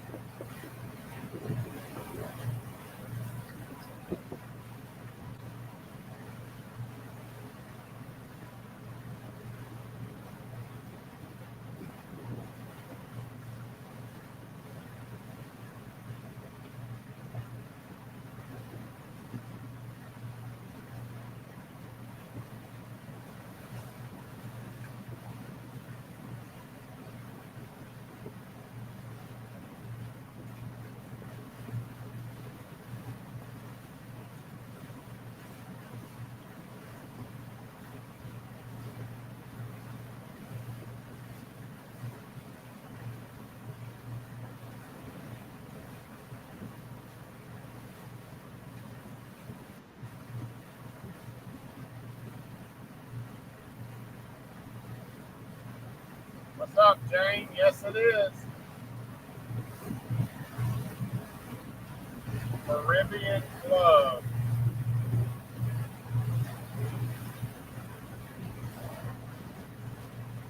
Morning, Blue. Caribbean Club.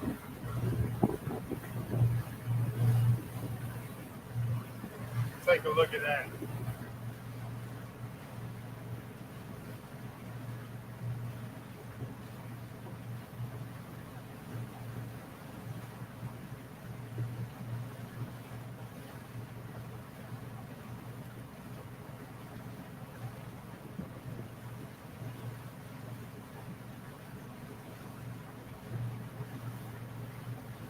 Oh, that's much further up.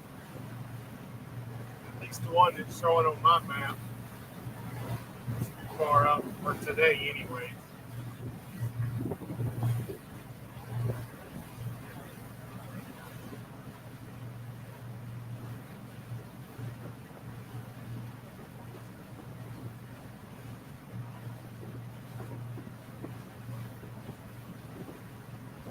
I got a couple spots in mind that,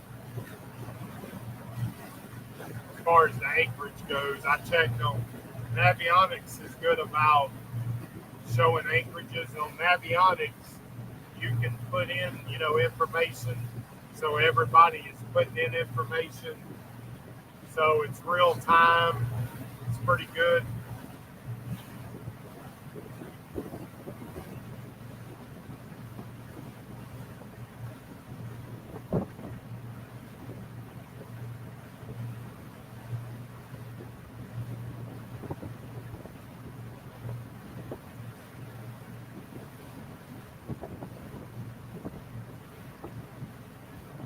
Big old boat. I mean, big.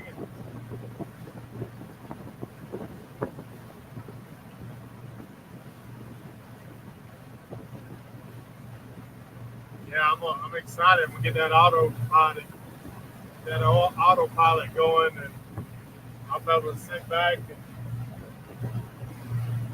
sit over on the Chase Lounge and just watch.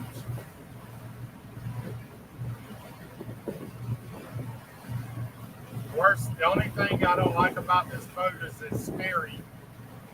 It doesn't track well. It meanders. And if you let go of it, once a wave gets on it, it'll start getting off. And then pretty soon it turns the wheel. Then it's going off. Now it ain't going to do it. Now I said it. That is. It's turning it now.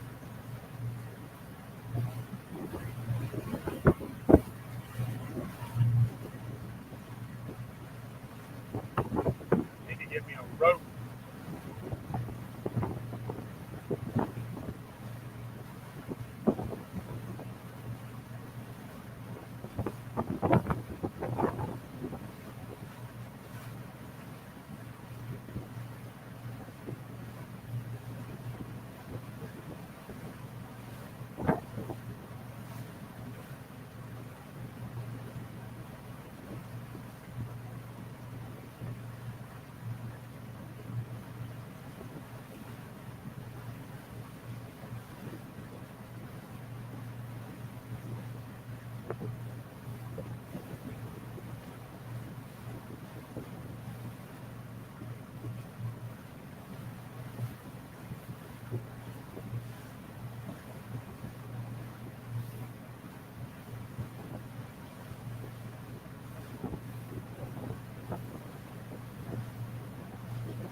Yeah, I looked it up, Florida. I looked it up. It's just might be on my next stop tomorrow. Just a little further today. So the waves you're going to pick up because there's a big bridge. Let me spin to it. You can see it.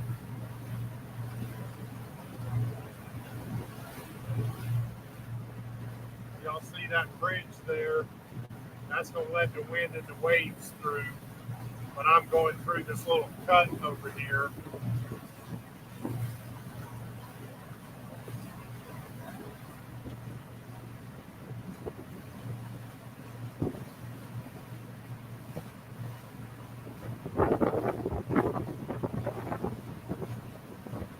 I'm going to go through that little cut and then turn back towards the key. So it'll allow the waves to build up a little bit.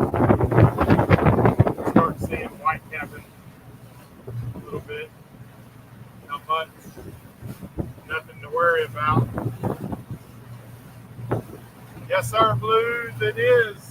It's a wonderful day in the Florida Keys. I think probably about 86 right now, 85. In the Keys, it doesn't range very much. It ranges from about 82 to 90, depending on the time of day. Humidity about 80-90%. But you get down here, it seems like you get used to it. So I tried to interview this girl, two girls, on a yacht last night. Not a yacht, a sailboat. But they were some interesting characters. But y'all, you might have been on the live stream when she came by and hit on the boat. But I wouldn't have been able to do it last night. She'd been drinking. But I wanted to kind of show you the kind of people of the Florida Keys. Not that ain't an example of everybody, but it's a possibility of some. And these Swizzle, what's up? But you learn real quick the dichotomy of people rich to poor in the Keys. You have people the most rich there ever were and the poorest there ever were. And you'll have them within a block of each other. And you have on sailboats down here and the ones that live in the mangroves. And just like her, that girl and her friend, I don't know what that situation were, but they didn't have AC. There ain't no way I'm living on a boat with no AC. There ain't no way. Now see, a person that can sleep when it's hot doesn't understand a person like me. I cannot go to sleep when it's hot. I will just lay there, be miserable. But if I have my AC, I can sleep. So she's one of them people that can sleep without it. So she was able to, they live on the sailboat with no AC. Not me. I don't know how they do it. But anyways, I didn't get a chance to, when they came back by after, I was during the live stream when they beat on the boat. I told them, I said, I can't right now. And then she came back about 30 minutes before dark. She must have been drinking something or something, I don't know. But she wouldn't have done a good interview. But I wanted to interview to show you what I was talking about. But you got people that are just barely making it. They buy old sailboats that don't run. Some of them don't even have a mast. And they go anchor out in the mud, they call it. There's a place where it's got a real muddy bottom, but they got little dinghies and they dinghy back and forth. That's where they live. A lot of them don't have no AC on there, no generator, and they just barely making it. But I suppose if I was going to be homeless, I wouldn't be homeless. I'd have a boat. I'd be living on a boat. That's exactly what I do. If I went broke tomorrow, I'd have me a boat moored up somewhere. Hey, back home, I'd have a boat on a dock at a lake. Somebody, let me borrow your dock. I live there before I live out in the woods in a tent.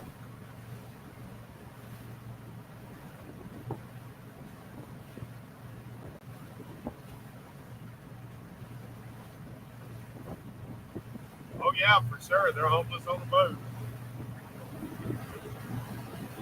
Yeah, yeah. Depends on how you look at it, I guess.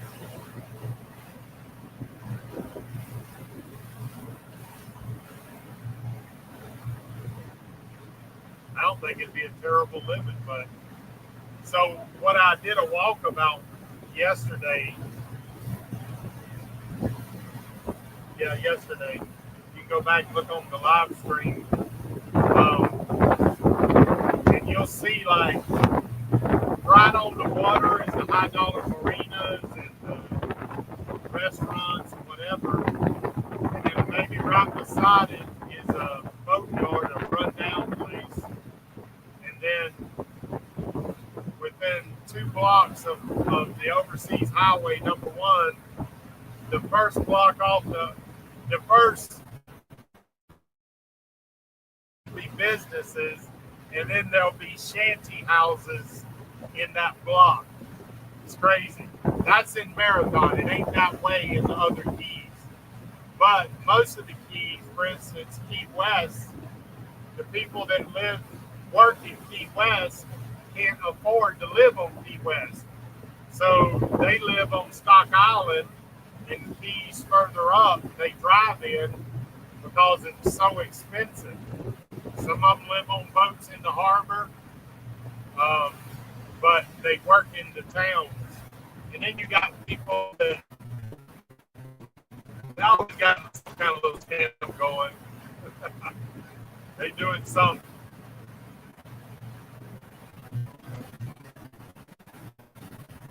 So right up here that we're approaching, you see there's markers, and there's 2 green markers. But what it is apparently there's shoaling, meaning there's dirt or something moved into the channel. So you got to go between the small green marker that's a floating buoy. Before, when they erected the sign, that was the channel. But over time, it's probably shoaled in, and they moved the buoy over or put in a buoy so you would know not to go near that marker. I think the last time I came through, it was totally open. But I do remember it being very tight because there was boats coming through, and I didn't want to run through at the same time. So that buoy, but let me tell you about the buoys. I've seen buoys laying over on the dirt, so you still got to use your eyes. You can't trust the aids of navigation 100%. They can leave you out. Because it says there's a 3-foot area right there just off of the right side of that marker. You'd run aground. I could probably get through it, but no sense in chancing it when you don't know for sure. Ask me how I know. When I run my big 32 carver up on the rocks in Lake Okeechobee from being out of the channel. So don't do that. Stay in the channel if you don't know. If you don't know, don't go. After this, I'm going to turn back toward the Keys. It'll calm back down. It'll be nice and calm. This ain't bad, though. I mean, not at all. I'll take it. See if it goes any shallower in here. Put my shades on. These are polarized glasses, which you need. Yeah, it's definitely shallow right there. Just on the other side of that marker.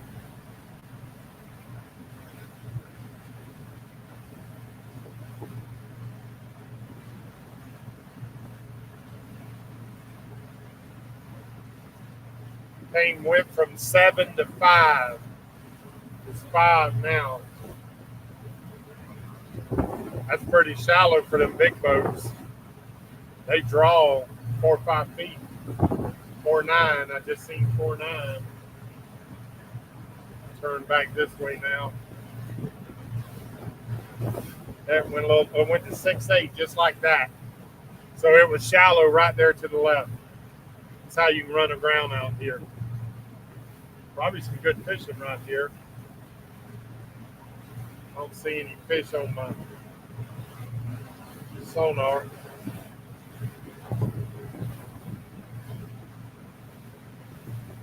That's good. I can run straight into the wind now.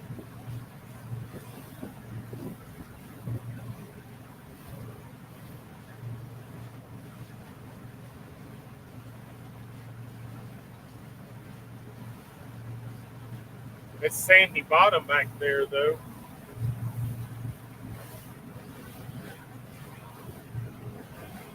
I've stayed in conditions like this in the Gulf before, overnight. Out about I'd say it's about a quarter from the other side, from the mainland down. There's a place, and there's a little light section just like this. It's about out of the channel. It's about 5 foot and about 10 foot in the little horseshoe area. And some people drop there. It shows on the map. I did. That was one of the coolest experiences that I ever had on the water. It was no moon that time. Matter of fact, I'm going to take people out of Flamingo and show that. Book little things to see that. But you go on a no moon night, and because down there on the end of Florida, there's no artificial light, and you can stare up, and no words that I have can do justice to tell you how many stars you see. In town and even at the farm, we see lots of stars. But it's like when you're out there where there's no light, the more you stare, the more you see. When you're in the country, I'll give it like this. When you're in the country, you see where there's no light, much light, you see 10% of the stars. When you're in the city, you might see 3% of the stars. When you're out there, you see like 50% of the stars. There's so many you just sit there and you look, it's almost overwhelming what you can see. It's crazy. It is such a cool experience. I want more people to see that. If you've ever been somewhere where there was no artificial light, you know what I'm talking about.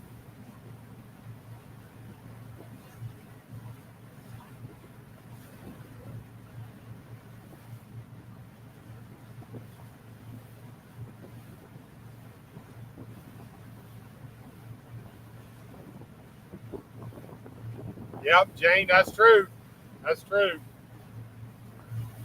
That's why I wanted to get an interview with them. I'll try to catch some more. It's the same way all the way up to Key Biscayne, and then it changes. Then it goes to Mega Money. Yep. Yep.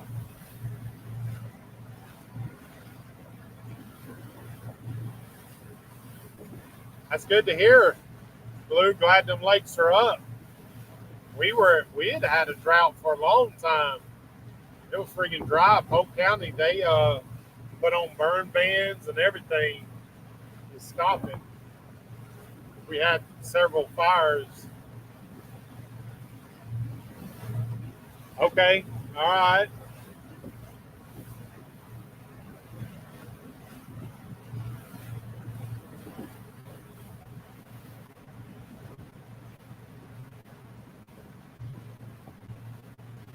Oh, wow. Let me look here, see if I can see now where I'm working toward.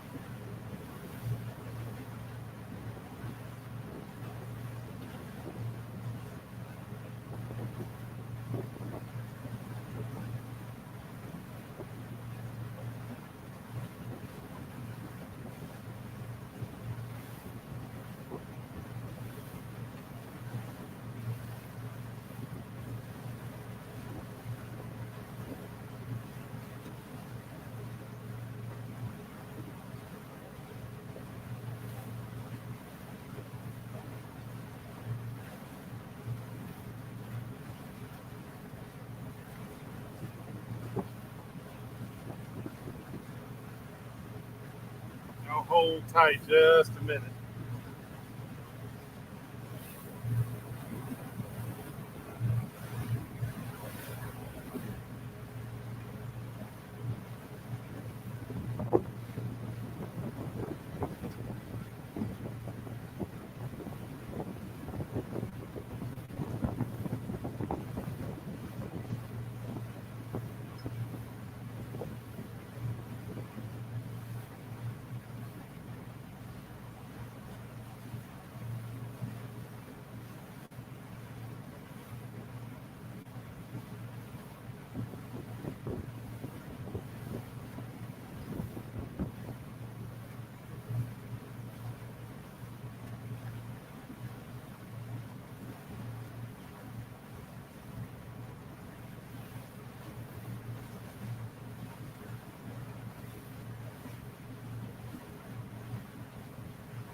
Oh, that wasn't bad.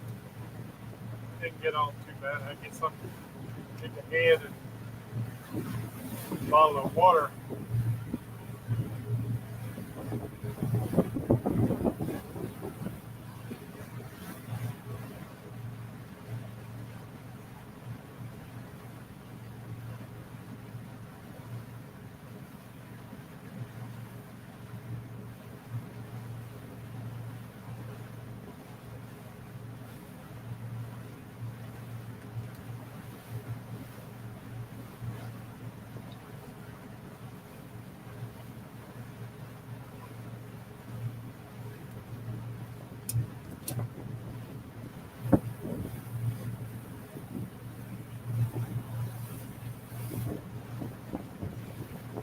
So to kind of tell you where I'm going,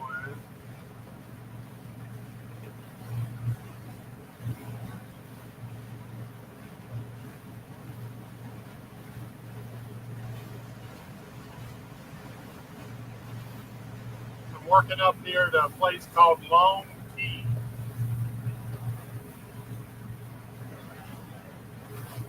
There's a,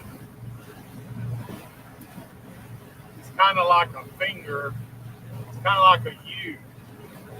And based on the way the wind's blowing, if I go around and get in that U, it should be protected from the wind and waves. But I found out over the years, you think it's going to be a certain way, you get there and find out it's not. So plan B and C.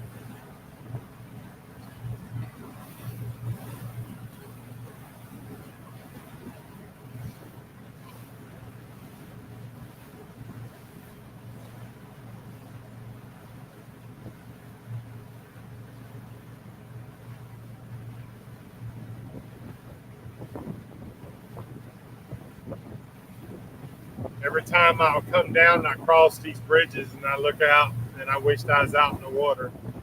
So I imagine there's people on the bridge doing the same thing, and I am out in the water. And it's a beautiful day to be on the water. What a blessing. Thank the Lord.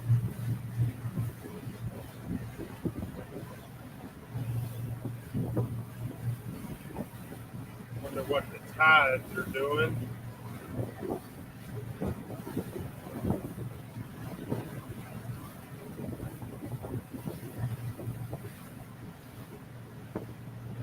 Right at high tide, a great time to be coming through here. I mean, it's right on the tip, so I shouldn't even be running against any tidal waters either. For those that don't know, when you're traveling, you really got to watch the tides because number one, a very hard moving tide can be dangerous near bridges or passes. Number two, if you plan your move,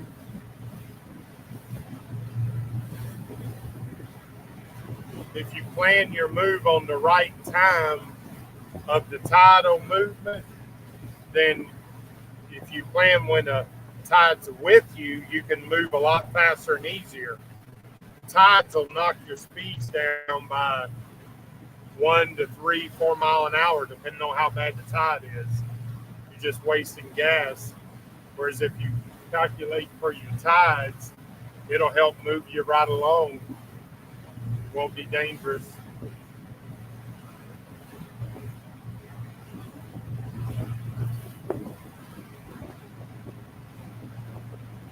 Good thing the old Jenny's running good. I changed our oil this morning. Got that done.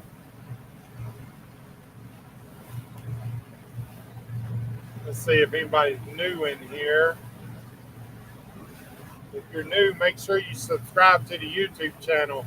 We're not always live on Facebook, so you miss some stuff.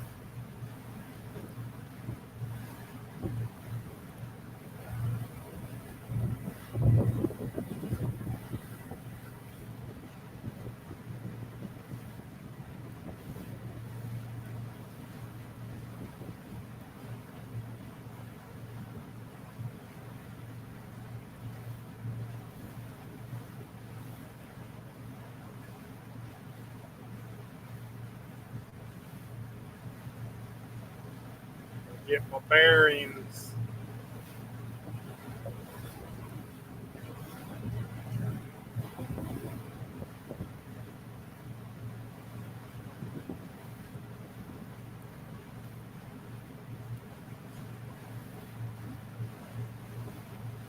All right, that's the bridge we're passing right there, right now. We're passing that bridge right there. And this is where I'm talking about. I'm heading over here. I'm going to follow this edge up.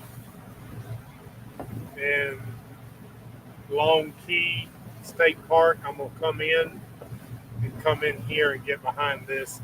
Hopefully that blocks the wind.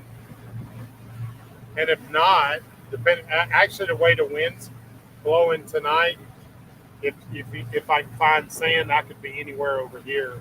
It'd be fine. Not have a problem at all.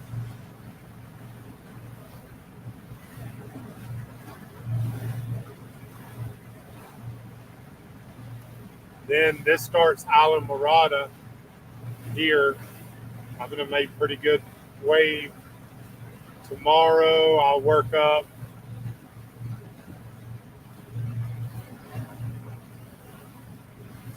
And there's the postcard in. It's hardly no distance, really. Let's see. There to there.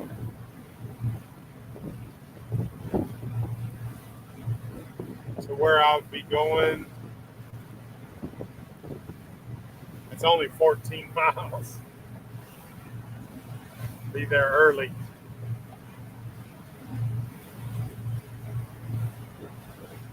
Which is fine. I'll find me a marina that sells bait. That'll be one reason to walk the dog, so I can fish a couple of days. Be doing some fishing here.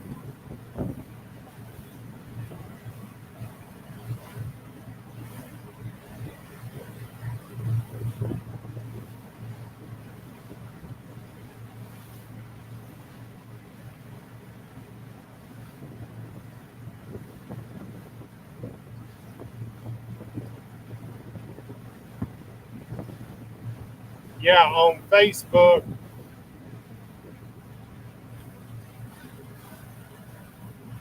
I'll show you how I do the. Hang on one second. Let me show you this.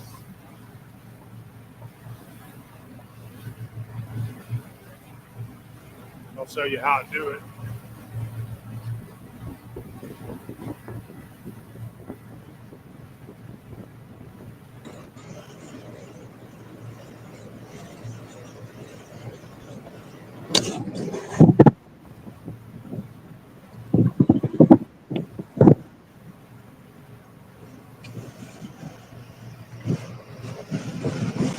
while y'all are seeing.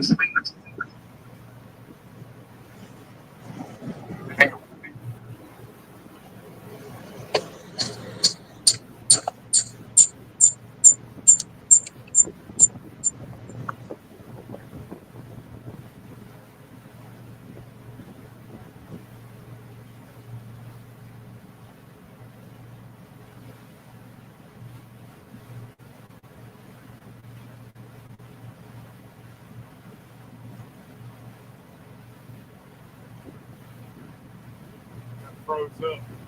Let's see, hang on a minute.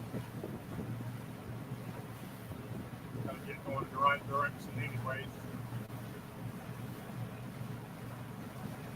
When I get it on here, I'm just gonna go through it so I don't talk. I don't know why it's feeding back. I had it stopped. Well, let me do it.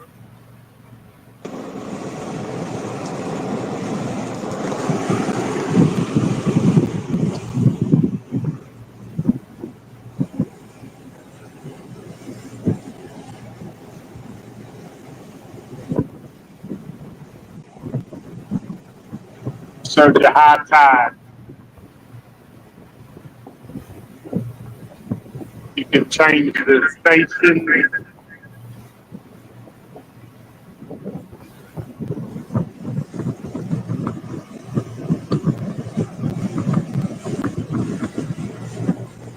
The route. Sonar. Speed and all the other stuff. Distance.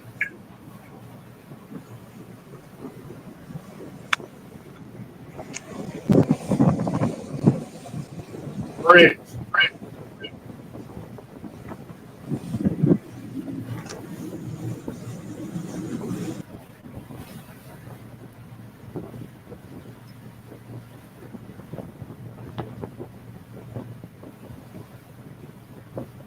So that's how I figure it. That's just on my GPS, my Garmin 94 SV. But I also have a tablet. I got Navionics on that. So got all the backups to the backup. Yeah. The Facebook is Good Time Adventures. I'll show you. Stand by. Yeah.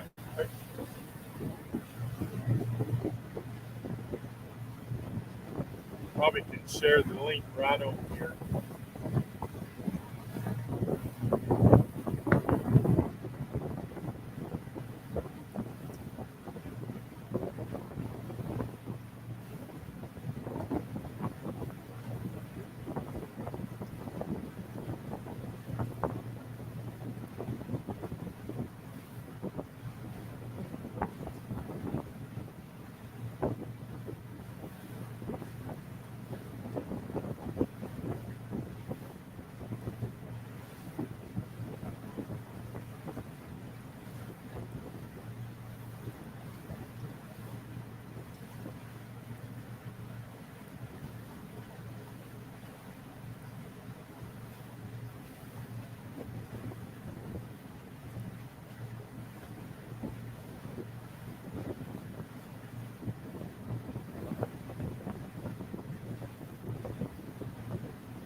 That's the Good Times Adventures page.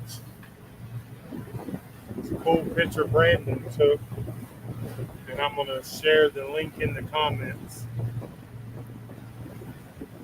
Go to it and like the page. You'll see,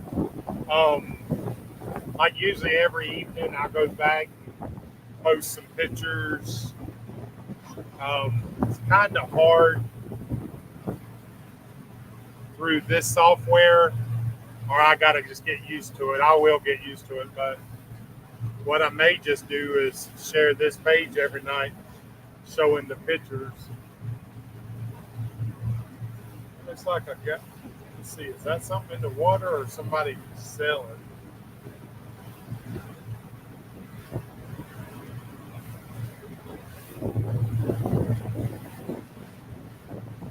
Might be a marker.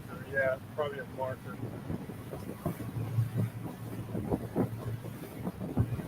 Turn the camera around.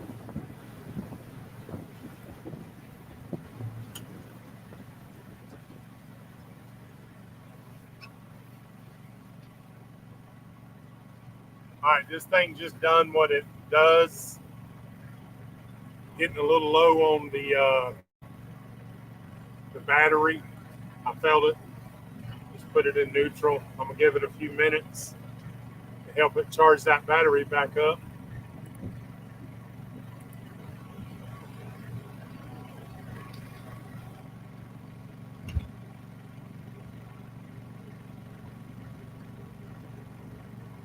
I just won't be able to go as fast.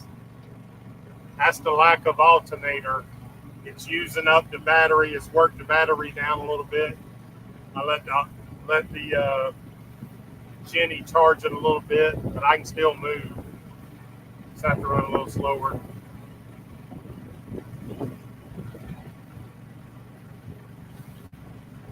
Worst case scenario, if something happened, I'm only in 9 foot of water. I can drop the hook and just sit here and let it charge. Probably do a little fishing. But it'll be a little, there's a boat out there, matter of fact, you can see. Yep. That's basically the key I'm moving towards, though. But I got to go up it's probably 5 miles up this side, and then around maybe a mile, and then back into that long key area.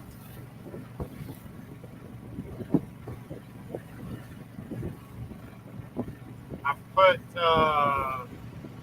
46 hours on the motor so far on this trip.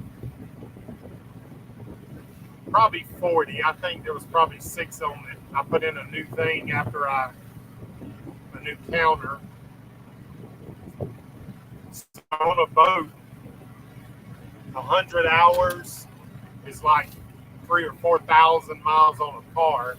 So when I get back, I'll change the oil again. I changed it before I started. When I get back, I'll change it again.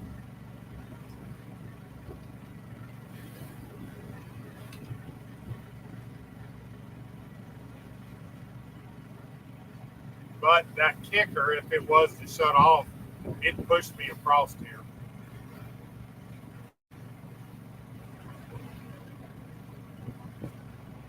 Okay. Blue 3, Holly. Okay.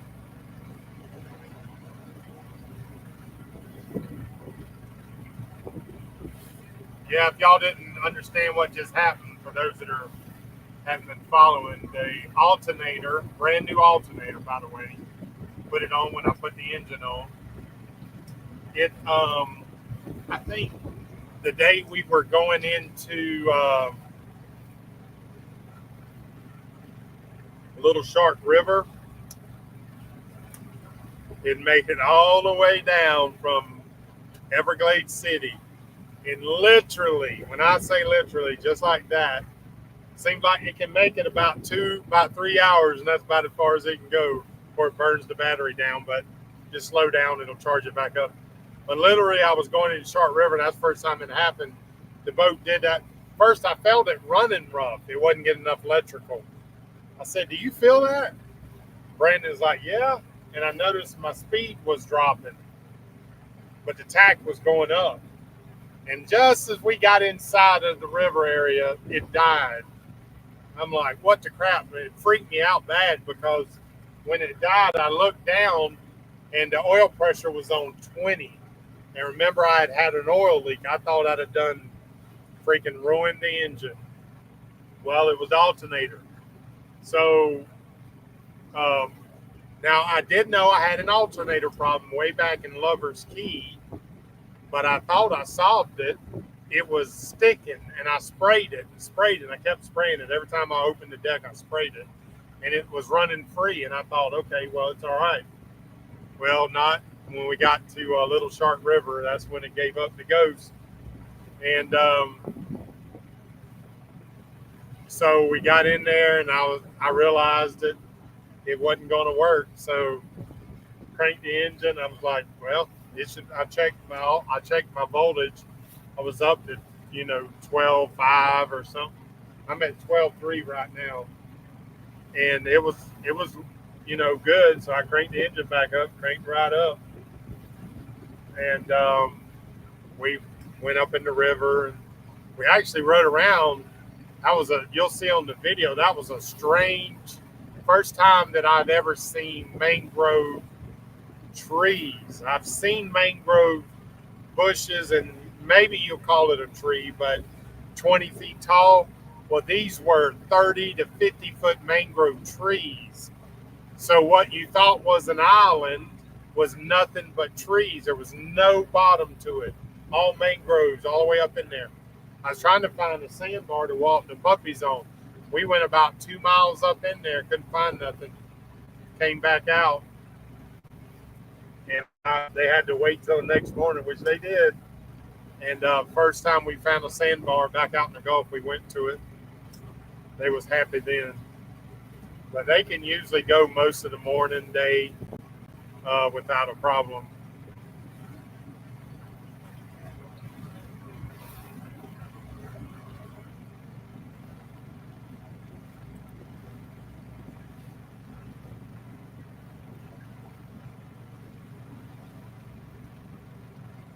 Let's see, Holly, you're on Face. I'm pretty sure you subscribed to my YouTube channel. I think you did.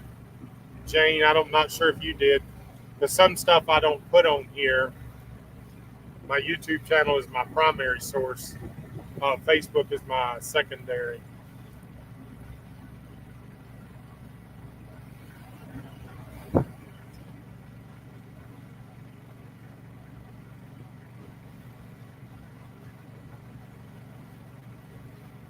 All right. Come back. Let's see if I can run a little faster.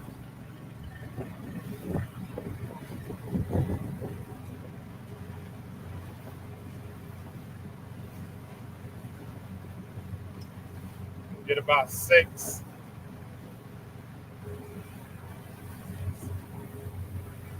It's only about a half a mile, and the wind's going to lay right down. It's going to be nice and calm. I could spend a night right there if I wanted to.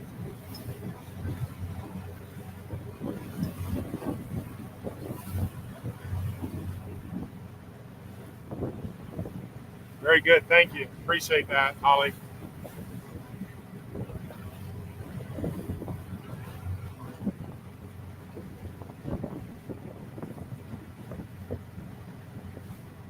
I'll have to try to now to remember the name.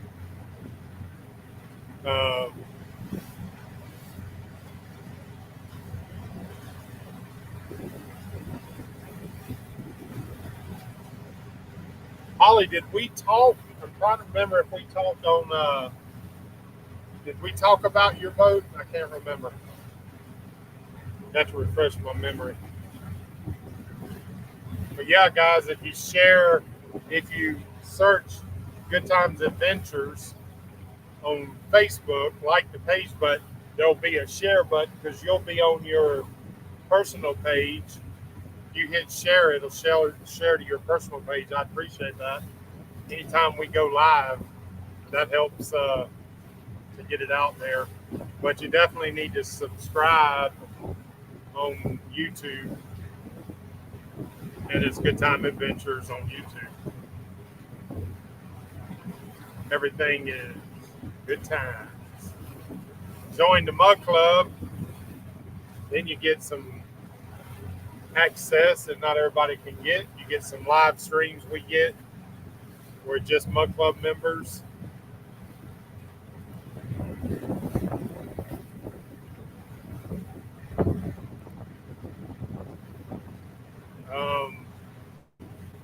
You get exclusive behind the scenes content, member only live streams, and we kind of got a community going. You're the first ones to be notified about anything I'm doing. You'll next year we did our first annual this year meetup at Fort DeSoto Park, and that'll be an annual thing. A lot of fun for boaters. We meet up there, and that's just a lot of fun. Go out, hang out with boaters, tie up together, do different stuff. But that was our first annual this year. But it's on michaeljsteen.com. I think I've shared that before. Not sure.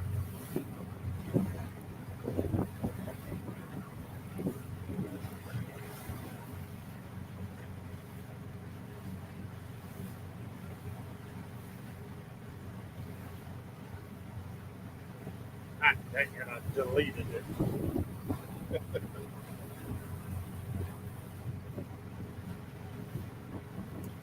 Boat bouncing around is hard to.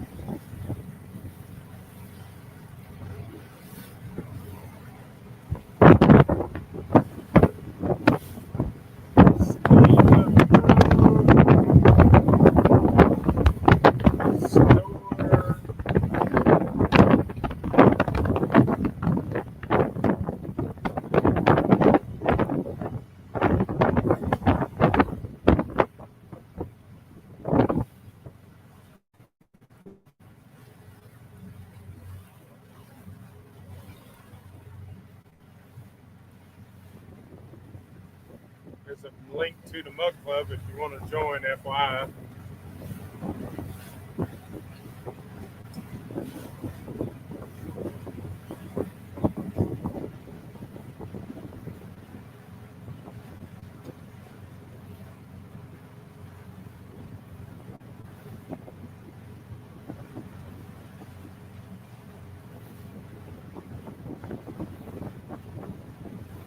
Yeah, Holly, reach out to me. I'll have time while I'm on the trip. Way more than I would have when I'm back home. I'm usually very busy.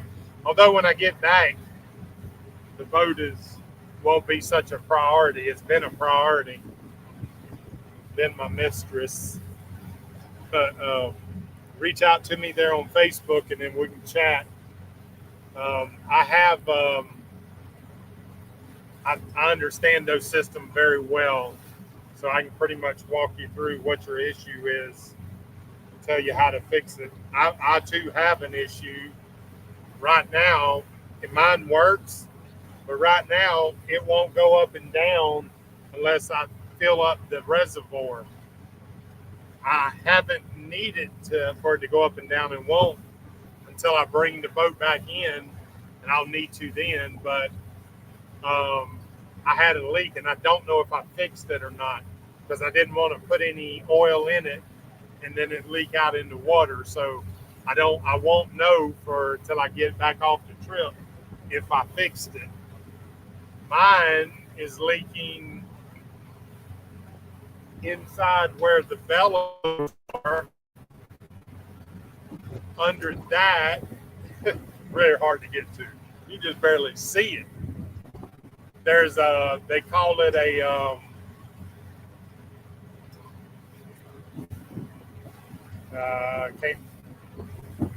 can't remember off the top of my head what it's called, but it's basically where the lines split off and then go to your hydraulic lifts, and it was leaking around that part. I found that online is $900. It's about that big, $900, just because they're hard to find. So I may DIY a redneck if I can't fix that. I've already figured out what I'm going to do is I'm going to go above the water line, and because I don't like the system that they have, it runs through the back of your transom out there. Well, that is exposed to the salt water. It's stupid that they did it that way.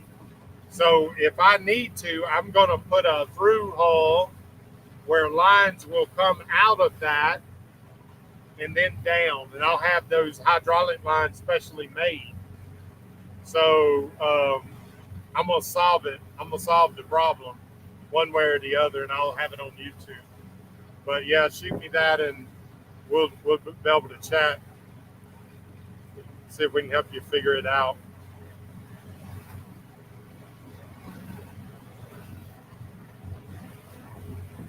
Well, so basically what you have is an electric motor that spins the hydraulic pump. The electric motor is very easy to get to. In fact, I have one back at the farm. I'll be able to show you on a video. I did a little bit, I think, of a video just sort of explaining it. Got to watch here now. It started getting shallow. I explained it a little bit, but those motors, the cool thing about it, you can have that motor rebuilt real easy, or just replace that motor. It's not super expensive. And as you know, it depends on where you boat. It's a pain in the butt not being able to lift your, especially here when you want to go up on an island. I deal with it. I usually, to walk the puppies, I just put on my swim shorts and I can get within 3 feet. I just jump off, pick them up, walk them to the island. No big deal.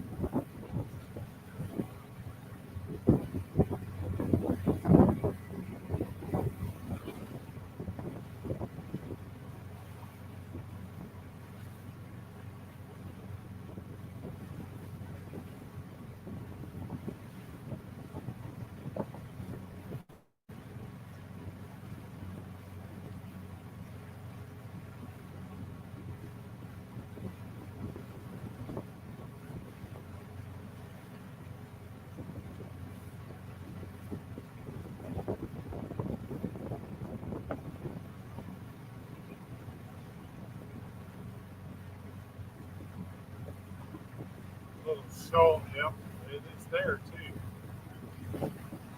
Turn and go around this. It shows a little shoal right there at 5 foot, and it popped right up from 9 foot to 7 foot. So I'm gonna go around it. Don't take no chances on a trip like this. You ruin your whole trip.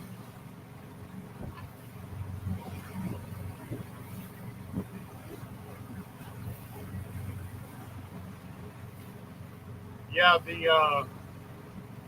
I don't really go in fresh water other than, like I told y'all, I had some trips. Let me see.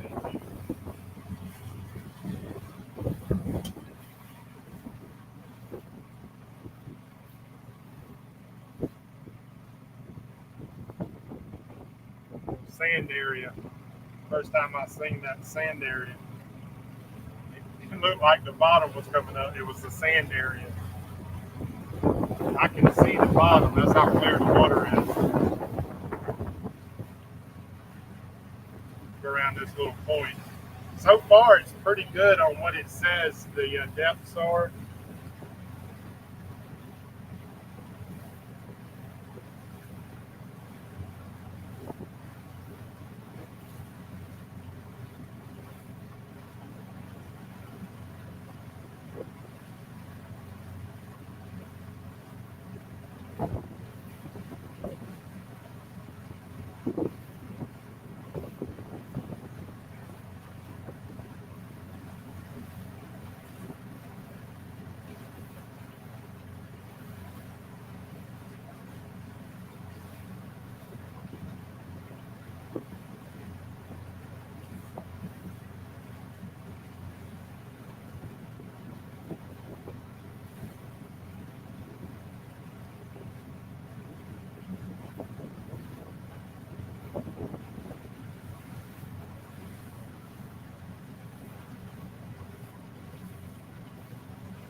Show y'all what I'm talking about.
here it shows like there's a little channel.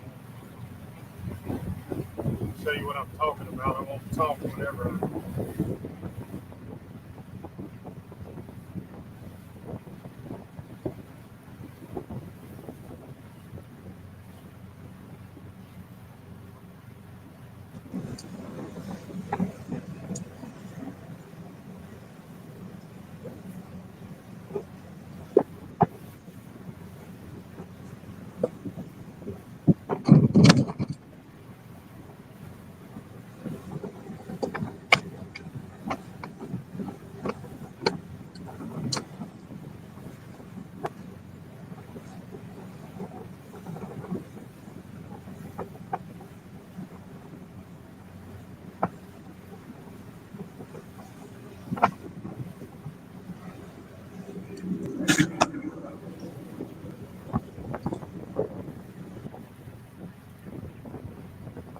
Yeah, so there's a little channel there. I hope it's that deep. It should be. Otherwise, I'm going to have to work around, go back around. Probably should have done that in the first place, but you see how calm it's gotten as I get over near the edge.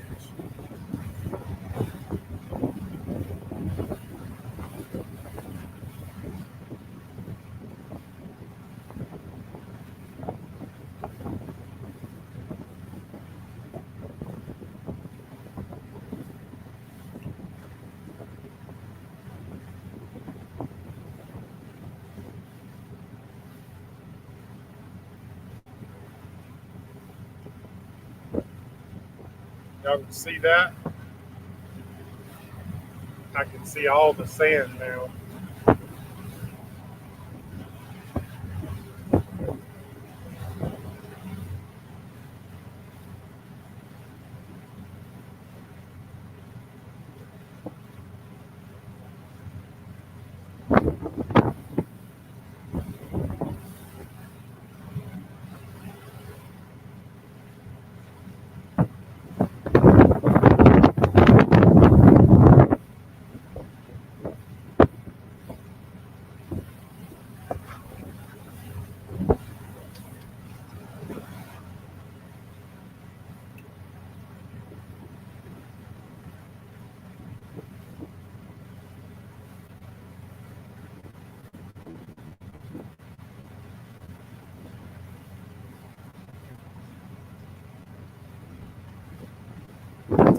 Yeah, I don't know about that. I don't know what that is. Port of Teresa? Yeah, I don't know. I've never seen that.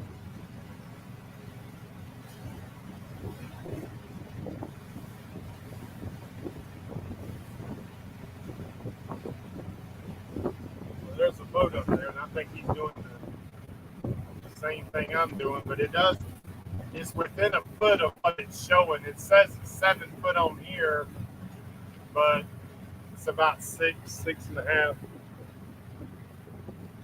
Just going to ease up through here. I'm running 7 at 1200 RPM. It must be the tide. Must be pushing me a little bit.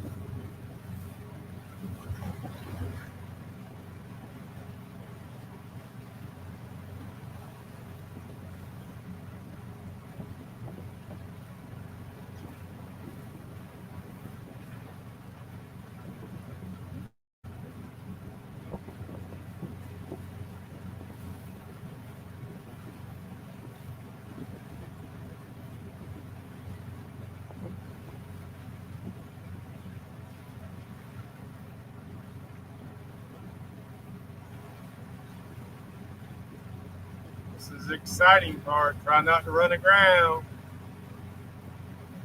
Definitely run aground right over there.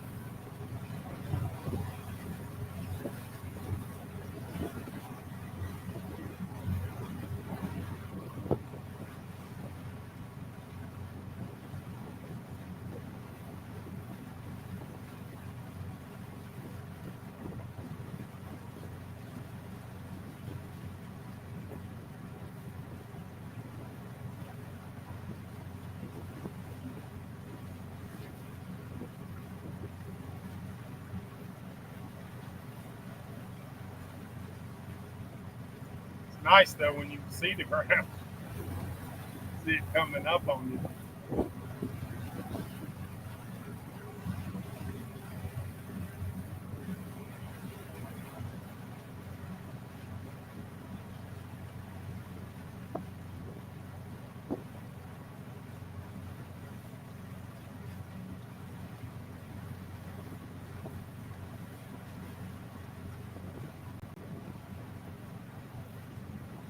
I'm looking to see if I see fish under all this grass. Some big pockets of it. Oftentimes the little bait fish will shoal under it and the big fish come for them. This is what you look for when you go offshore is you look for these weed lines and therefore you're looking for the bait.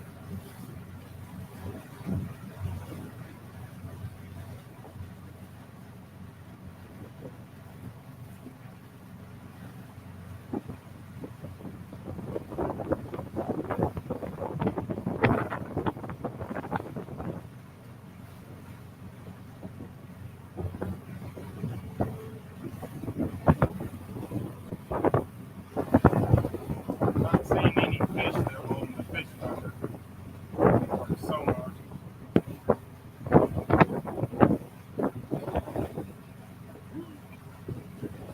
I think there's a little pop up there. Jumped up to 4 feet from 6 feet. You got to be careful of.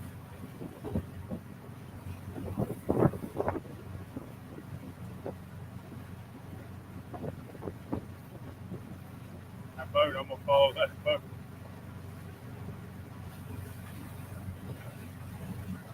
He hits something, I'll stop.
Kind of sand there.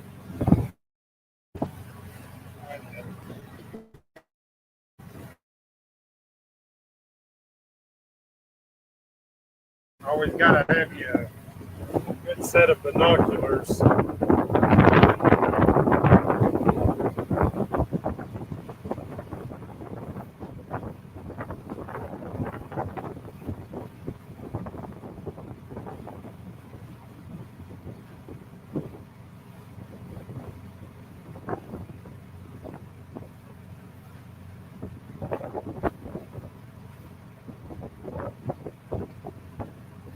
Sand or rock. Something.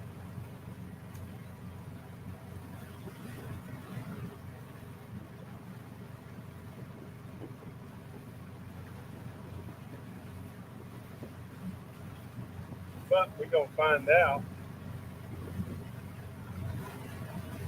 before I try this one. Let me look on the map. See if there's something better. When you you go to Google Maps.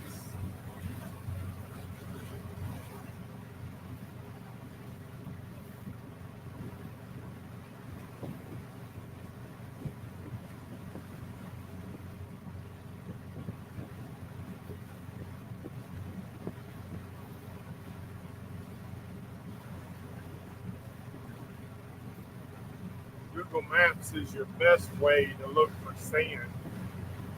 Let's see this thing.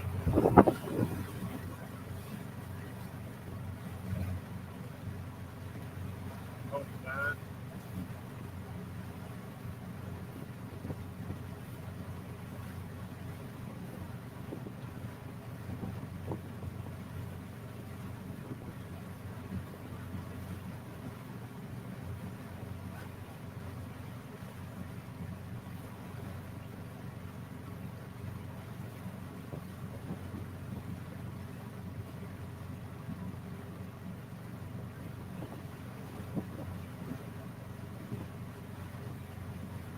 Follow this guy right up probably where that mound is. If I still see sand, it shows on the map where the deepest gets closest to the shore. So far it's been pretty good. Shows it like 3 foot all the way up to the shore, and if that's true, that's good enough. I can step off, change into my shorts, take the puppies to the shore, let them use the bathroom. It could be rock though, I'm not sure. We're gonna find out though.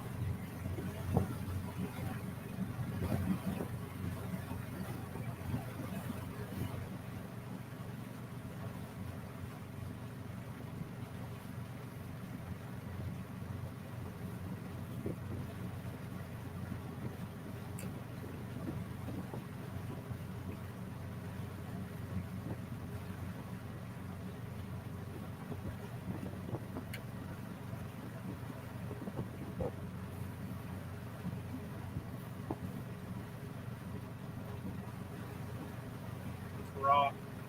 It's okay though.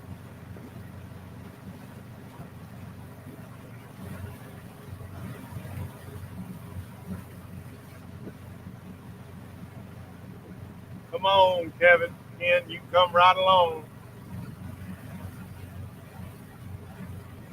Yes, sir, using the Starlink.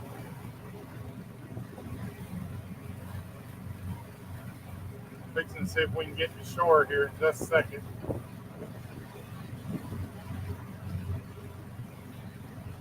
I like going to shore places like these.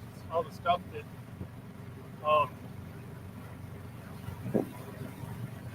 floats up on shore, you find all kind of stuff.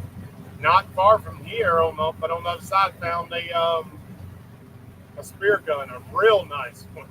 Almost fell out the boat.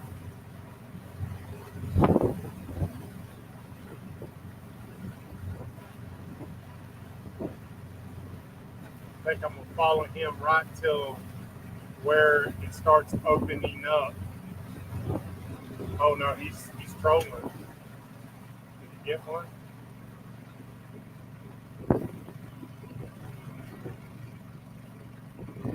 They're trolling. Let's see if you got one.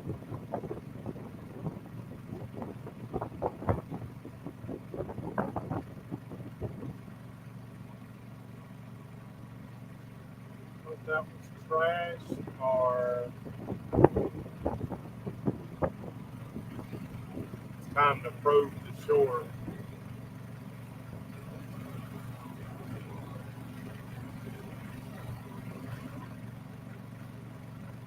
See how close we get. Out on the ground.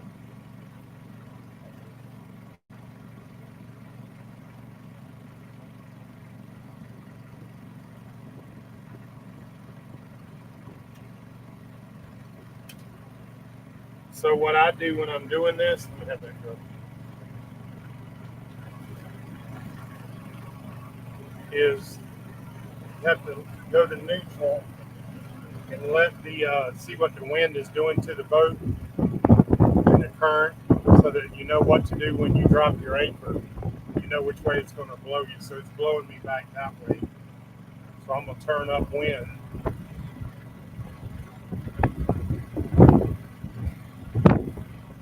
When I do this, I'll just turn up wind.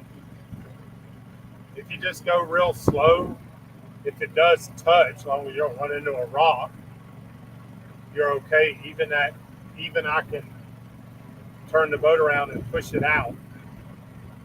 It's not a problem.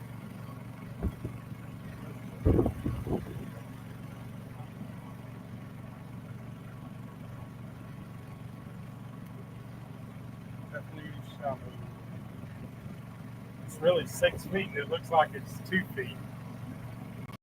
So we're probably going to be able to get right up there.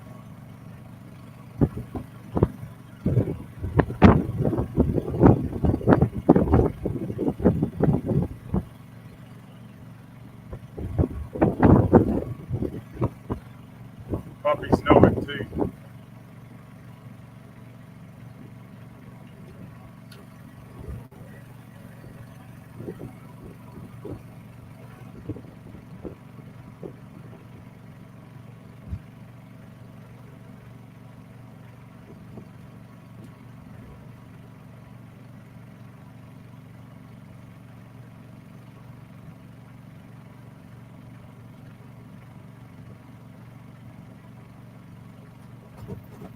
Close enough.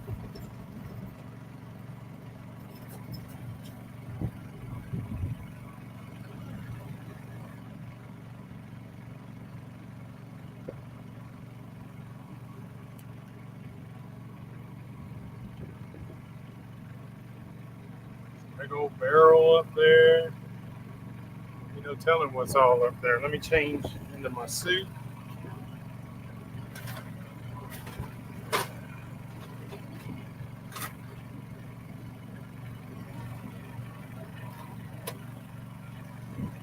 Stay right here for the night if we had to.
Wondering if I could take the camera, but I don't think I can.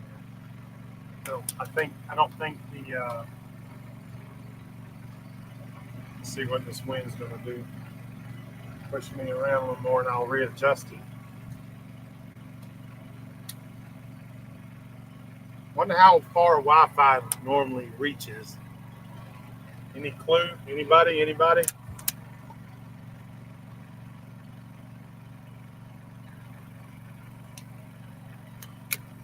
I feel like I don't know if I'm touching in the back or not. I feel like I am because it's not turning around.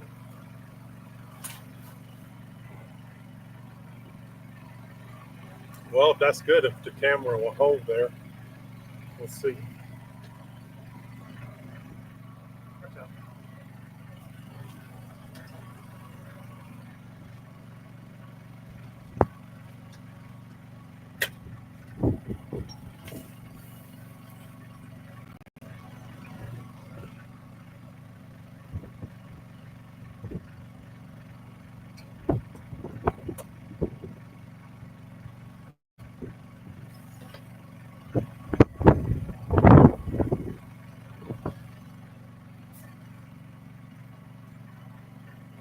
I need to turn this. I think the boat's going to turn a little bit.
son. Come here.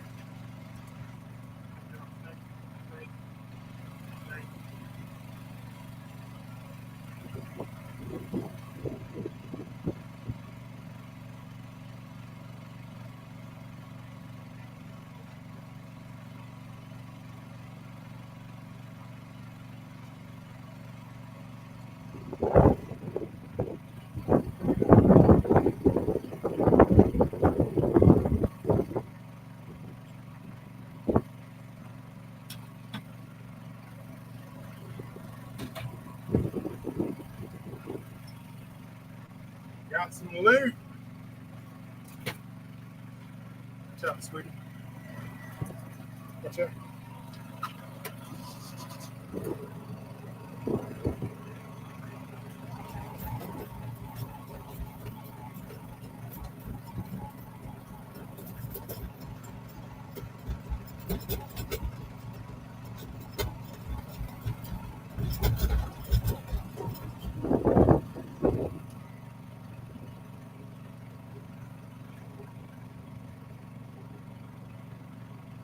Oh, yeah.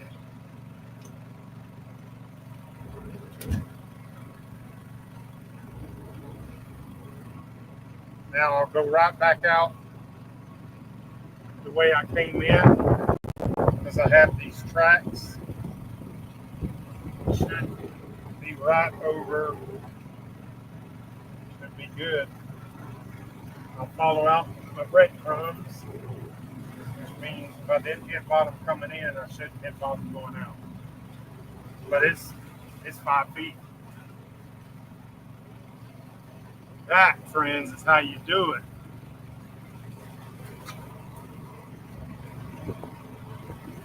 Hey.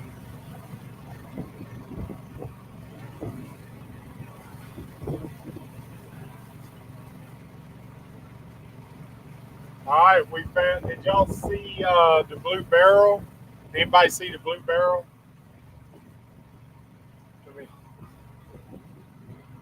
There's a blue barrel, good barrel, but I ain't gonna. I brought it to the shore. Maybe someone will see it that needs it, and they'll come back and get it. I'll turn around where you can see it. There was a blue barrel. There was all kinds of stuff up there.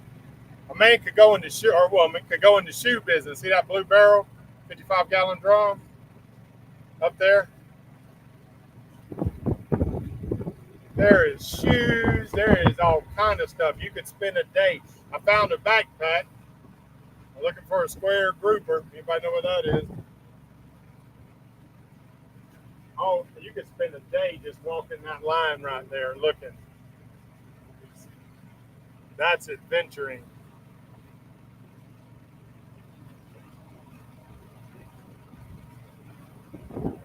That's pretty cool.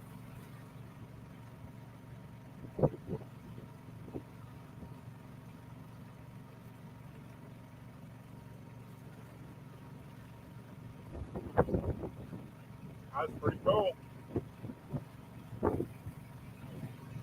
Seeing the Carver, the old Good Times OG, I would never go that close because that's rock.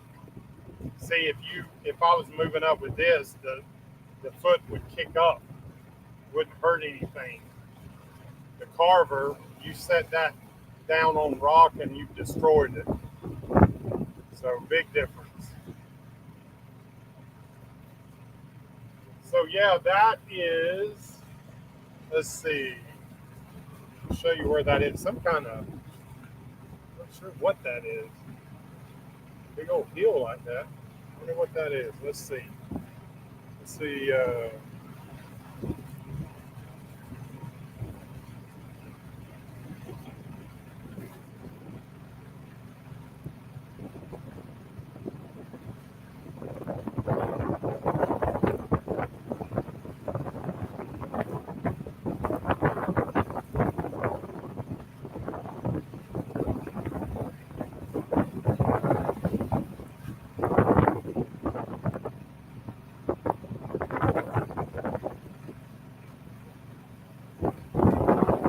That's that thing right there, or right here.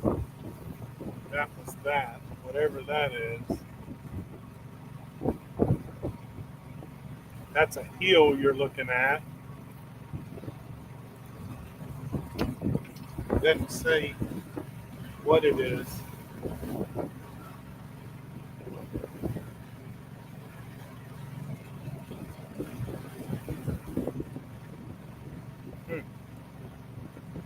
Sure, some kind of.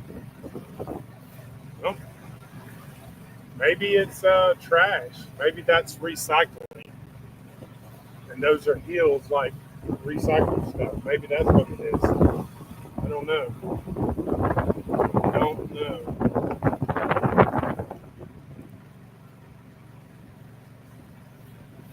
But we're basically going to the other side of this island. But you can see I could anchor right here and be fine. I get up a little closer. Yeah, I see a, yeah, that's what that is, a recycling. Y'all see that track thing working? It's probably any wood gets run through a recycler, turned into mulch would be my guess. Yep, that's, yeah, and I see on top of those hills are stacks letting off the methane. That's what that is. Long Key is the dump site. Wow, it's beautiful out here.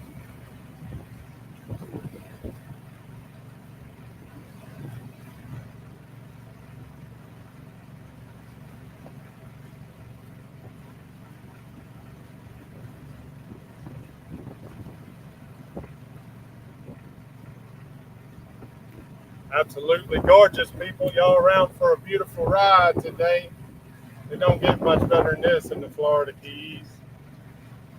Actually, the wind is great over here. It keeps you cool. You're not dying. Nice. Very, very nice.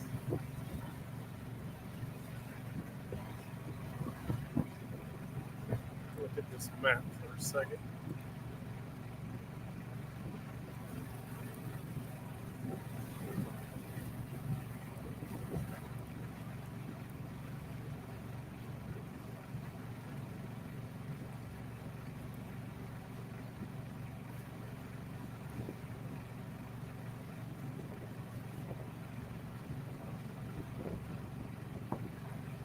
Long Key State Park is what's on the other side. It's where I'm going to.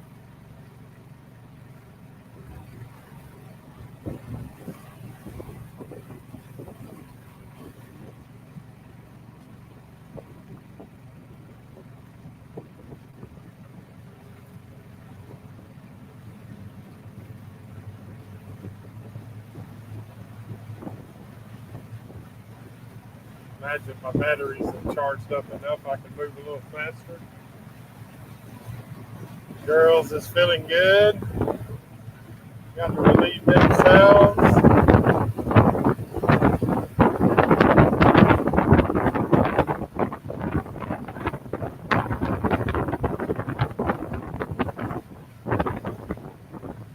There's a little rental place right there, and that's, I don't know if y'all see there. Kayaks out here, little boats, little rental boats. It's number one. It's literally right there.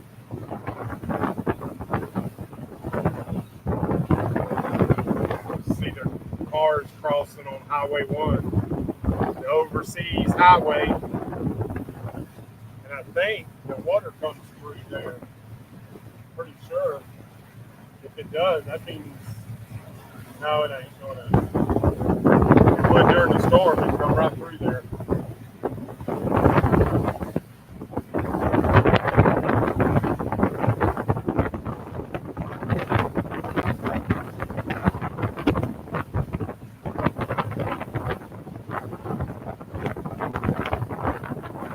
There was a lot of bait up there. I wish I hadn't been there. I would have. When I go this evening to take them to shore, I'll take my GoPro and Matter of fact, I need to be charging that.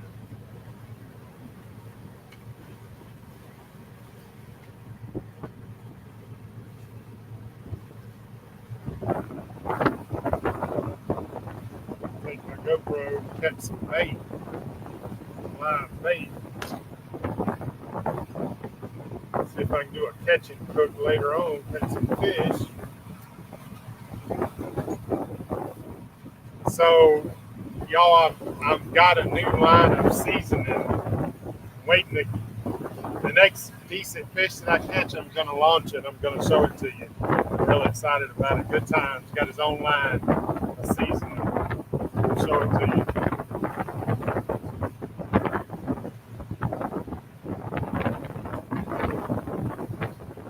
Do some kind of specials with that. So y'all stay tuned. You want to get a t-shirt? I'm probably going to do some bundles for all the seasonings. You can probably get a free t-shirt, something. I don't know. We're going to do something. We'll push it out.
Get out of this shirt.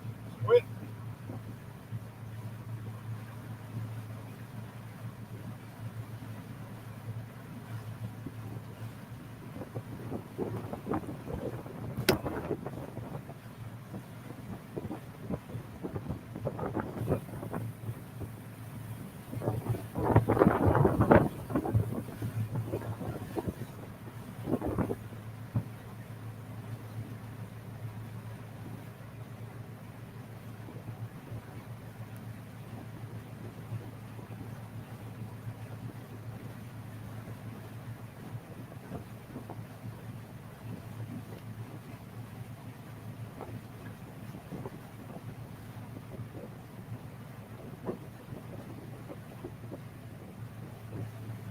Jay Hen, you need to do it. You need to come on down.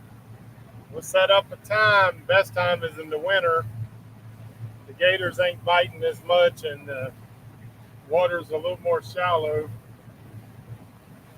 That's the time to come down for that. Take halftime, go up the Peace River. Although now that I got this boat, there's a few places down on the Peace in the salt water that I want to try. That might even be better. I'm seeing some people catching some megalodons and stuff like that.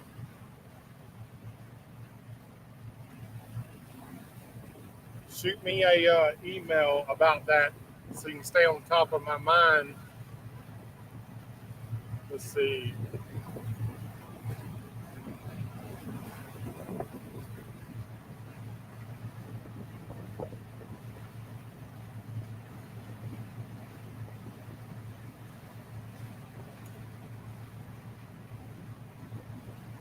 Mike at michaeljsteen.com. I'll create that folder and put you in that.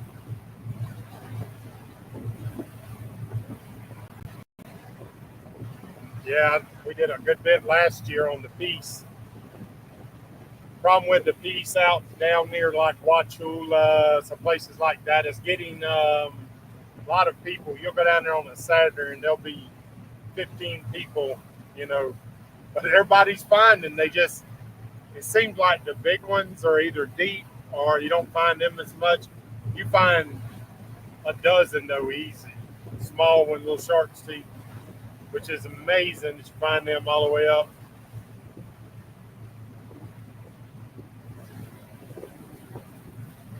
And you can find the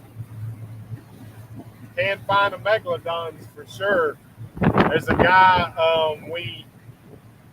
he lets us. There's a group I help veterans. He lets us set up at his place, and I think they charge $500 a day to come out there and find the big megalodons, big shark's teeth. They got a big system where they go down and pick up sand, and then they got these water hoses set up, and they dump you a load of sand, and you just go through it. Find them constantly. They're all down there.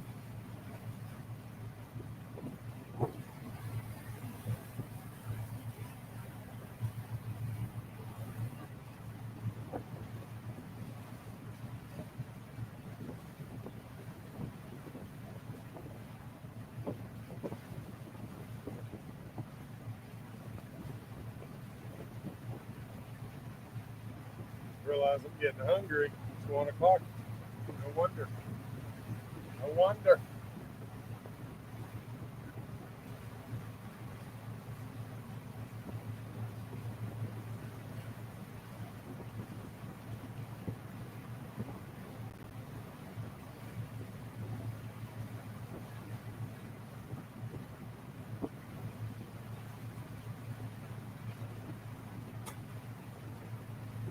Need some Pringles.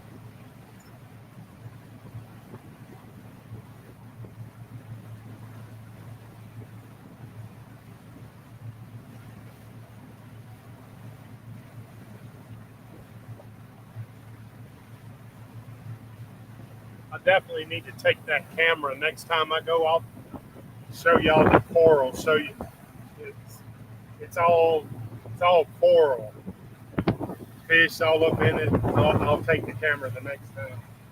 We'll see. I'm not sure how far away so that is waste management. Okay. I'm not sure how far away.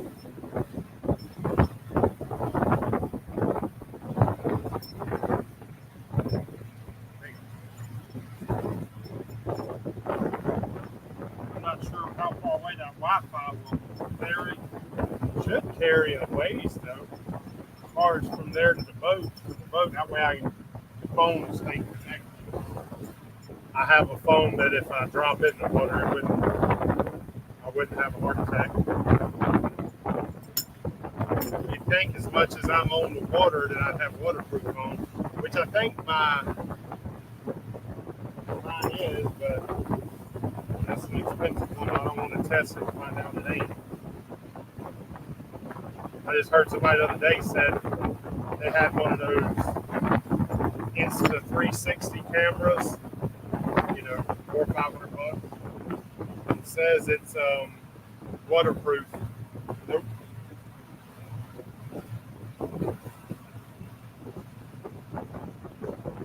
I'd be sending that sucker back. They said it was, and it wasn't. So we're about a couple miles from our final destination.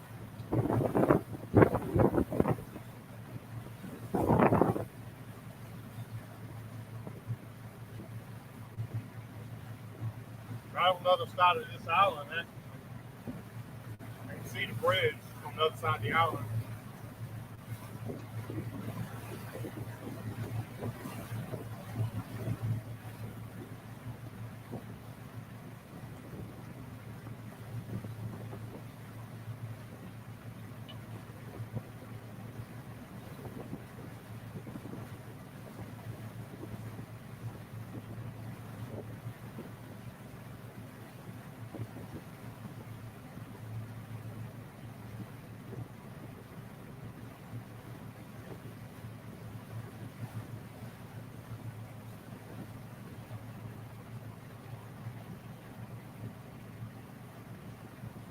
I'm pretty sure I went through here when I was leaving the Keys in 19, trying to get out run a storm. I came through the backside.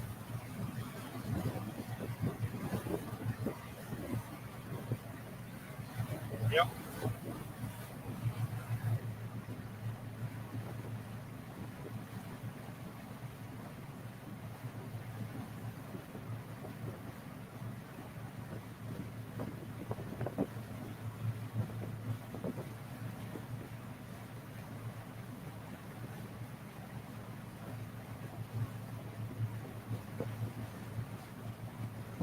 Hang on, honey. I got you one. Good girl.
Make a turn back to that bridge going around some more coral. And we're going to make a final approach.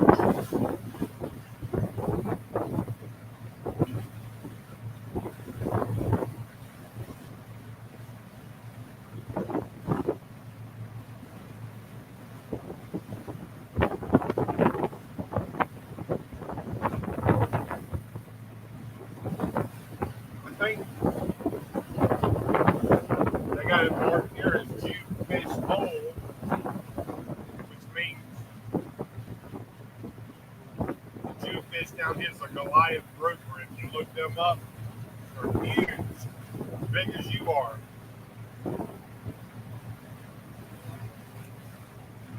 in the water dove with him. Diving a wreck one time, he came over a sandbank where the sand showed up next to the ship. About a 6 foot little drop off. So the two fish was down in there waiting for fish to come over. We both seen each other about the same time. I stared at him, he stared at me. But they make this deep bellowing sound. You can feel it like in your chest when they do it. It scared the crap out of me. It scared the crap out of him too. If one of them grabs you, you're in trouble. They don't eat you, but people have had fish on their side on a rope, and they'll come up and grab it. Sometimes they've had them in their hands and they grab their arms. There's a video of that in the searching.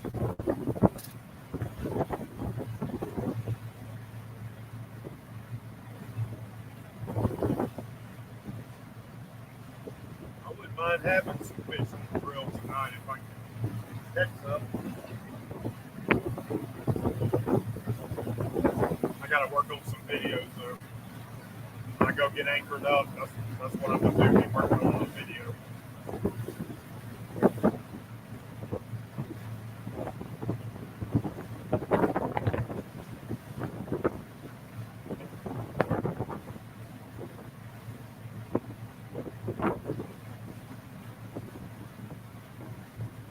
About a quarter of a mile when you turn, you'll see the bridge. Go under that bridge. One thing you don't want to do is anchor near a bridge, because when the tide gets to pulling, man, you'd be surprised, it can pull you loose. So I'm in that, I told you, like a little horseshoe. You get up in there and there's no big force pulling you. But remember, never anchor near a bridge or an inlet. Don't anchor right in the inlet or it'll pull you.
All right, we're gonna go under the bridge and look at that hole. It's possible the way the wind's coming that it's gonna come in. It could come in there. If not, we'll come right back and anchor right behind these trees right there. With the way the wind's blowing, I bet you get up there near that shore, you're gonna have no problem.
be some jewfish around it because it's right here. It says up there in front of us is Jewfish Bush Banks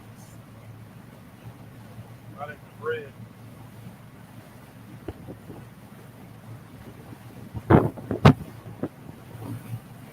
Good girl. Come on.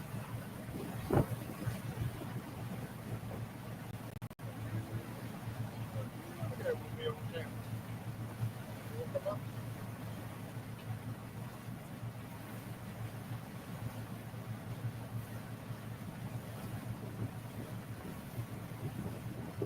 Both of them out now.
Stuff like this.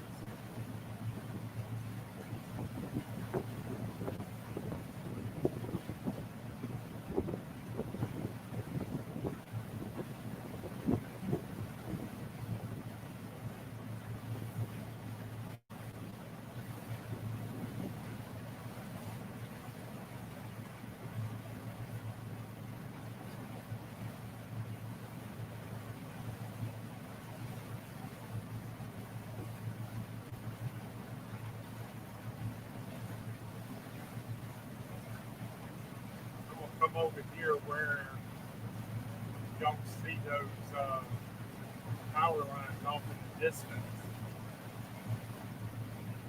It shows on the map that it gets deep right up to them, probably right up to the land. Since I'm on this other side, I'm gonna spot it. See if that's a good place to walk the dogs tomorrow and TV. There's not something good on the other side.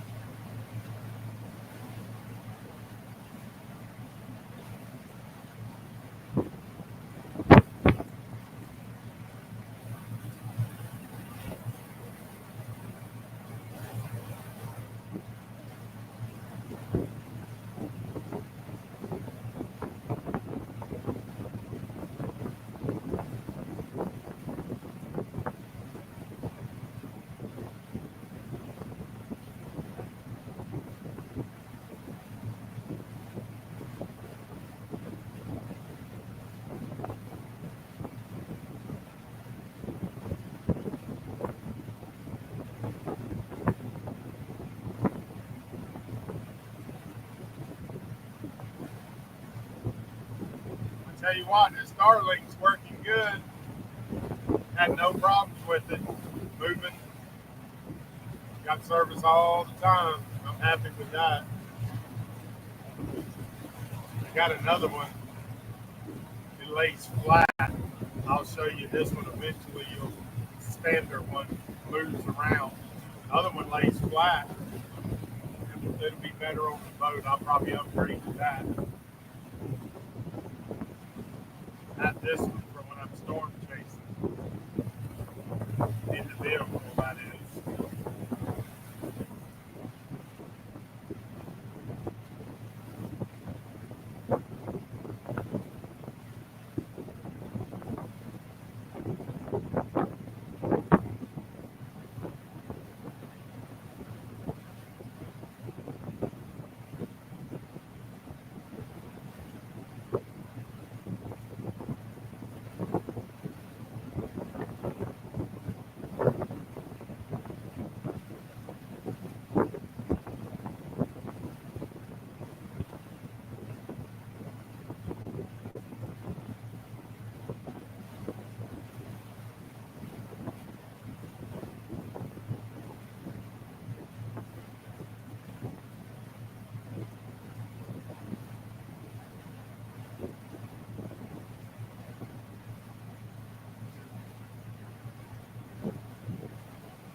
shallow out there, but according to this, you can go in.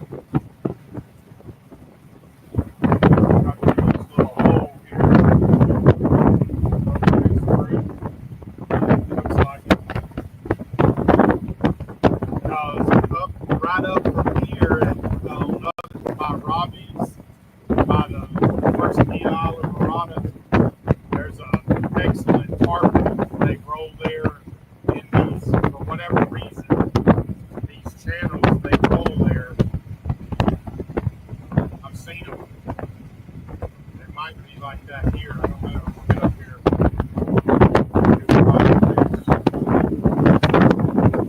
Can't do the harbor.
Farmer, he's fishing. We call them water turkeys. I don't know if y'all see that bird. Well, he's gone under now. We call them water turkeys down there. Selling fast. There is bait here right where he was. I don't know why. There's bait.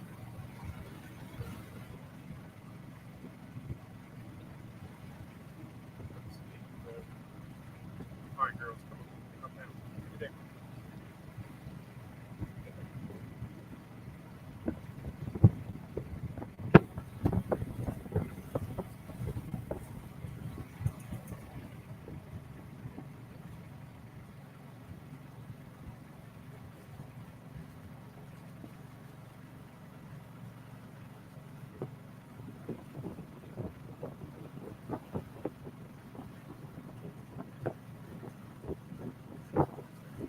No place to go ashore, but I was just looking. This could be a good anchorage. The other side is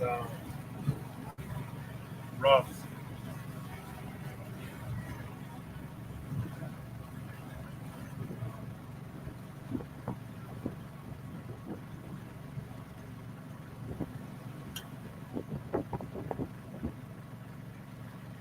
Yep.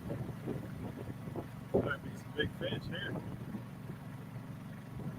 Some bait fish here for sure.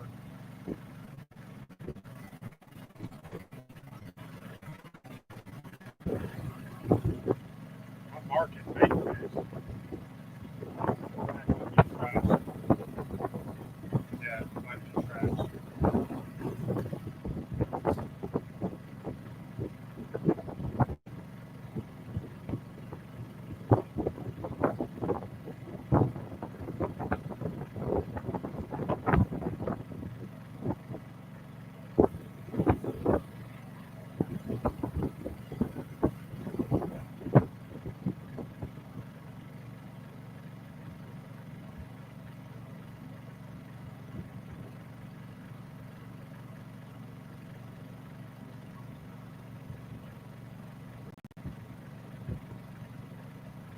Bit of wind here though.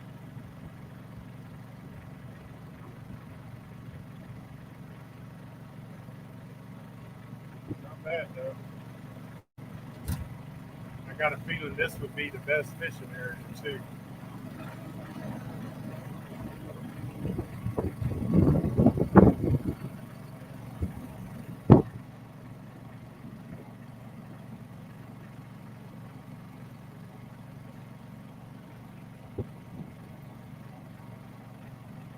oftentimes those pylon hold fish. It's gone deeper right here. Just what I thought. Just what I thought.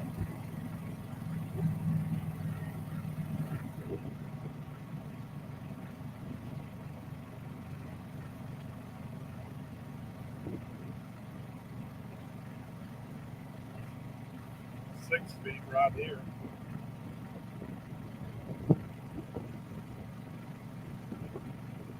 And bottoms too. I see some sand, which is what you got to aim for.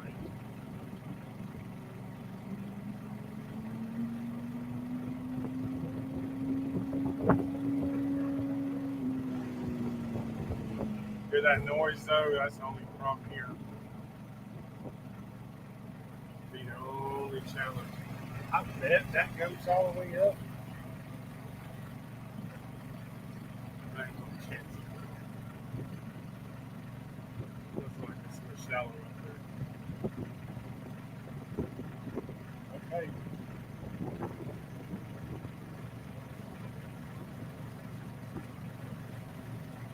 I'd rather be away from the road noise. In the Florida Keys, that's the only way in, the only way out. That'll often be all night long. Constant. Never ending.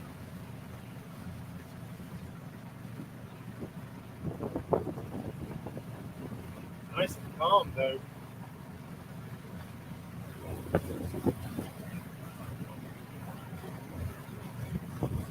Beautiful.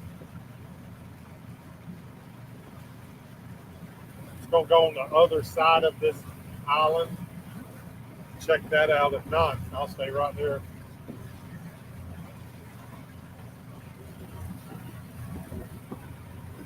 Drop on the net.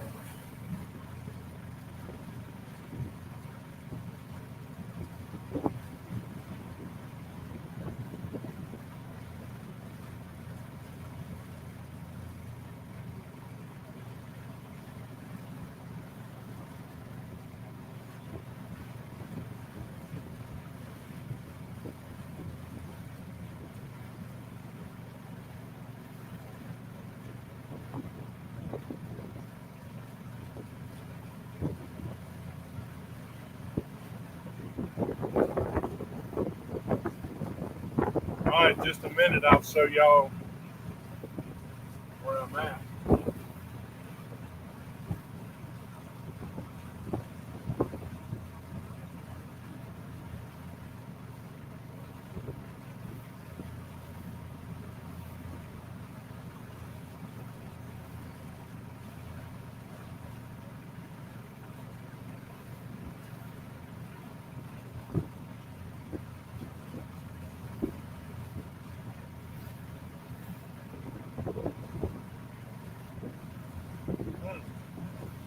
Islands out there. Not much out there. I have to look and see which ones they are.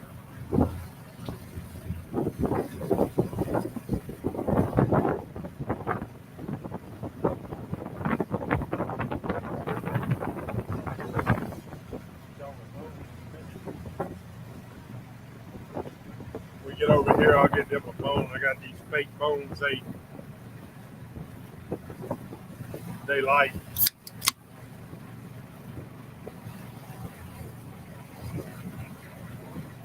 Diet Coke's good for the soul. All right, now I'll show you where we are.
All right, that's where we were right there.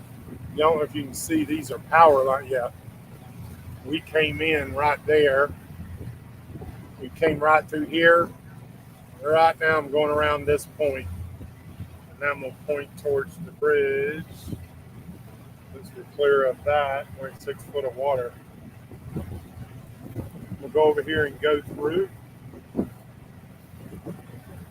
come back in here to Long Key Bight. See what that looks like. This land, I should be able to tuck in right in here, and have no wind at all.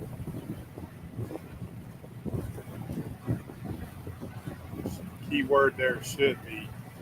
I say here, right in here. Long Key Bight. Long Key Recreation Area. I'm surprised there's no docks or usually state parks. Some kind of dock or something.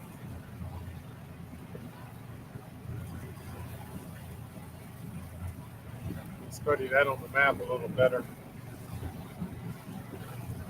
That is where we are. And today, let's see, we did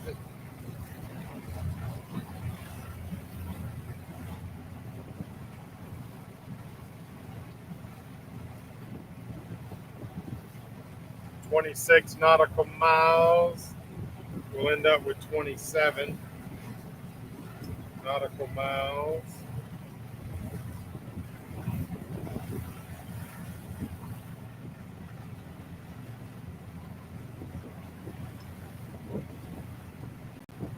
Also, you might know this as Hawks Channel. You've heard that, Hawks Channel.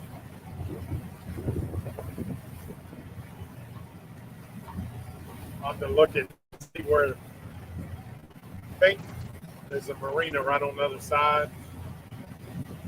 Depending on my time, I might go get some bait.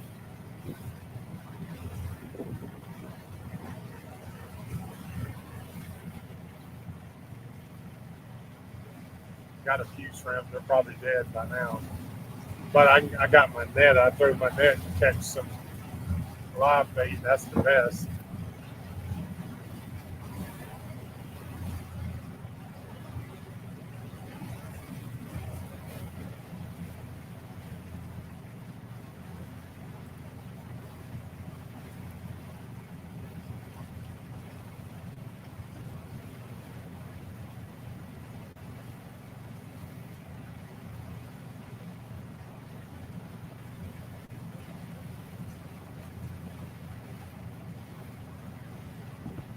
Denise, I'm not sure where Bahia Hunt is from here.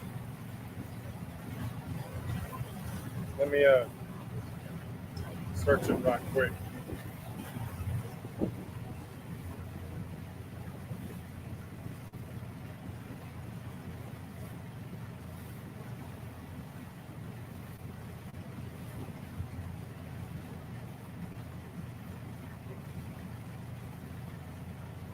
Yeah, much further south. It's like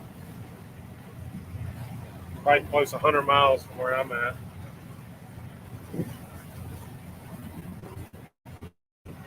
Actually, and I need to go to Bahia Hunt. I don't. For those that don't know, I've written 2 books, and I've started the 3rd one, and it's set here in the Keys. Some of it, and there's a scene in the book where the protagonist gets married, and they get married in Bahia Honda. So I need to, the way I write books, I need to put eyes on a place somewhere, so I can start thinking about it. When I used to be in school, I'd get in trouble for daydreaming. Now it makes me money. Well, not a lot, but helps me to write books. I can get out, I'll start, as long as I can put eyes on something, I'll start daydreaming about it, thinking about it.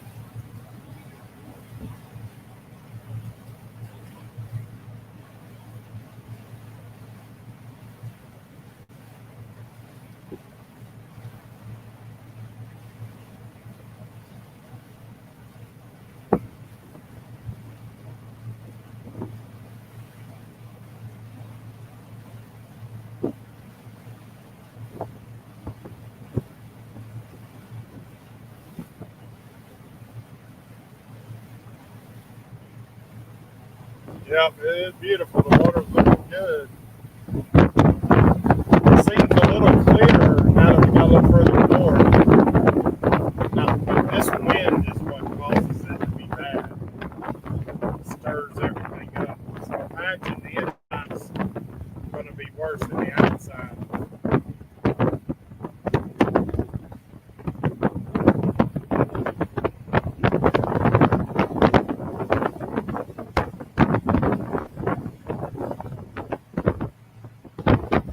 Guys and gals, if you're watching this from Facebook, and I see a lot of art, oh, they're up there. You need to certainly make sure you go to my YouTube channel and subscribe. I don't put everything, I don't live stream everything on Facebook. YouTube is where my main source.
FYI, I'll recap one more live stream at 6. It's not as long.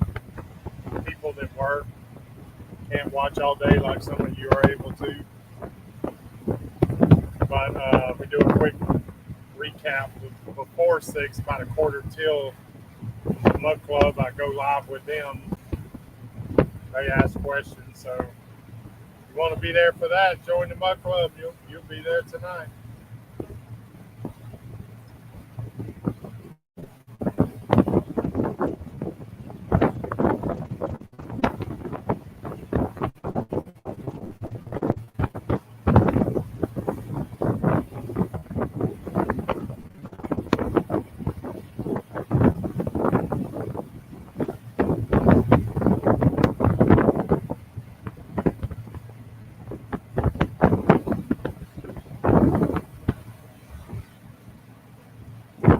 Tide's not moving one way or the other. It's just pretty slack right now. Which makes for coming in real easy.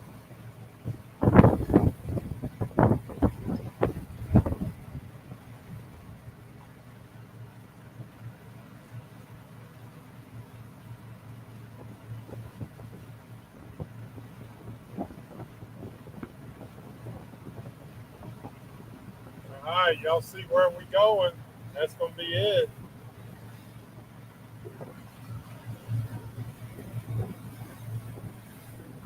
I usually, there's fish there. Big bait fish down there, big ball of fish.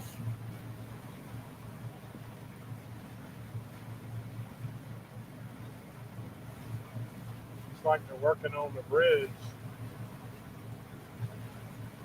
Got that boat.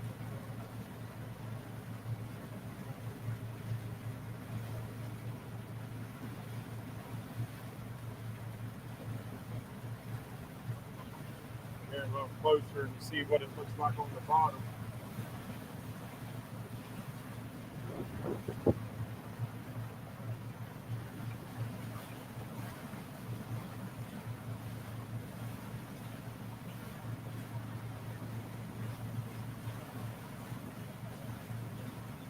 I gotta be careful. I gotta remember this alternator ain't working.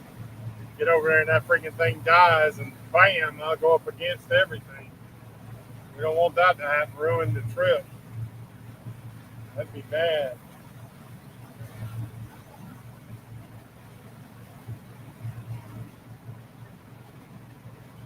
Oops, sorry.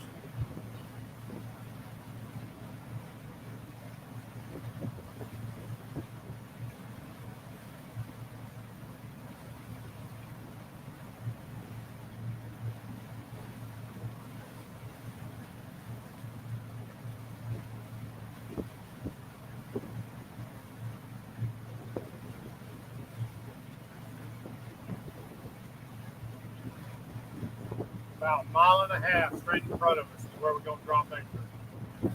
So you're looking at the Atlantic out there. That's what that is. On the channel. When I came in, like I said, I think 2019, I came from Isla Morada, which is just up there. Came in and made a turn to go on the inside. And actually, the seas don't look too bad right now. Pretty nice, actually.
Appreciate y'all riding along today. Been a good day. Pretty nice when it's uneventful like this. And we had one motor up, shut off or tried to. But other than that, pretty uneventful. Always gonna have something.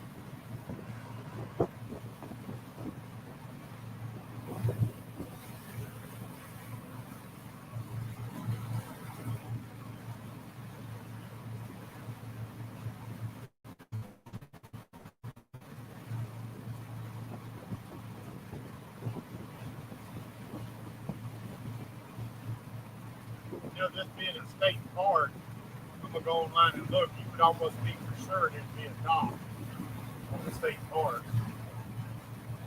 Usually. It might just be land that they bought up. Maybe.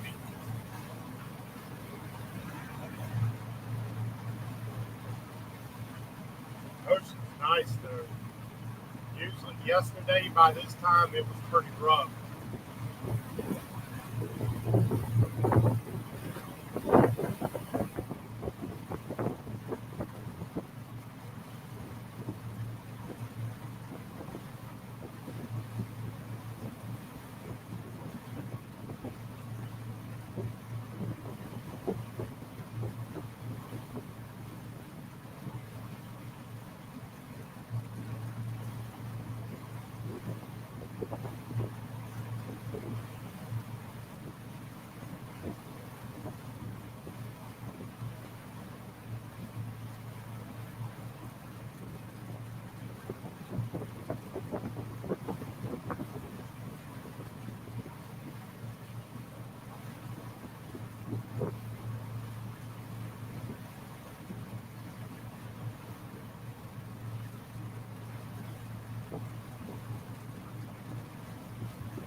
about 85 degrees.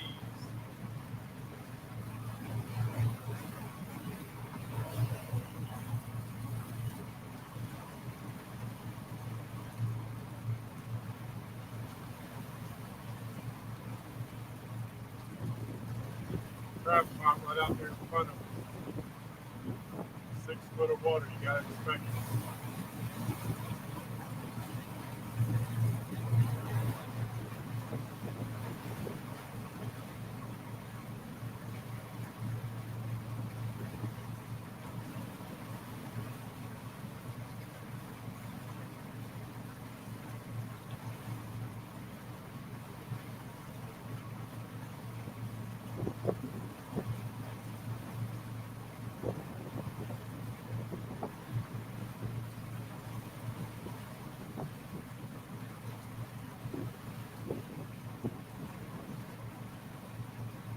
I'm gonna get back here and gauge whether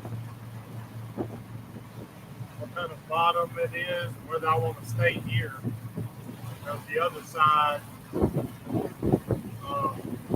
I see some sandy bottom.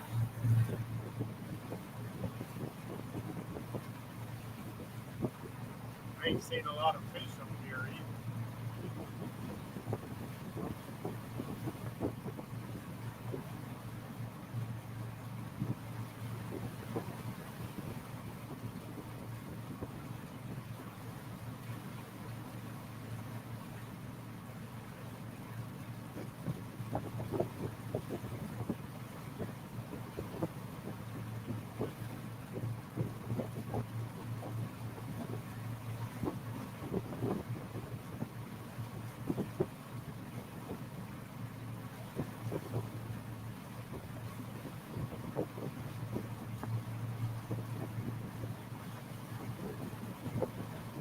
All grass, though I can tell by looking at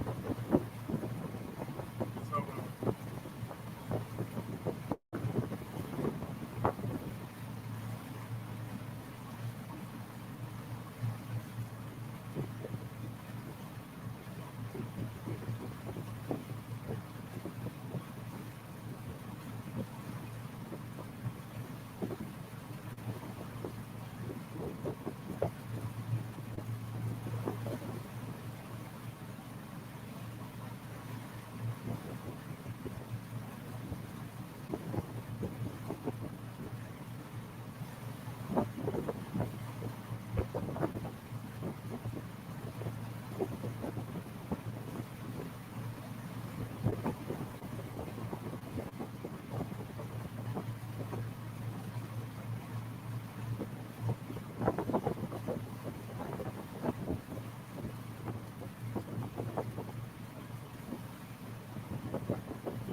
Looks like there's a couple of boats already anchored in here.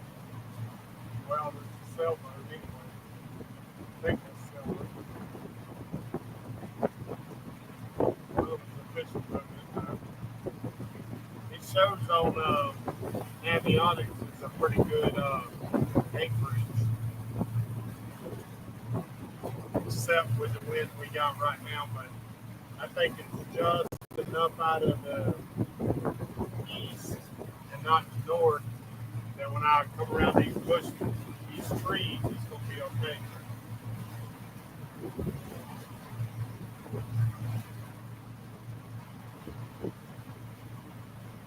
I don't know if y'all can see it, but it wraps around there. The trees, it wraps around. That is a sailboat that's there.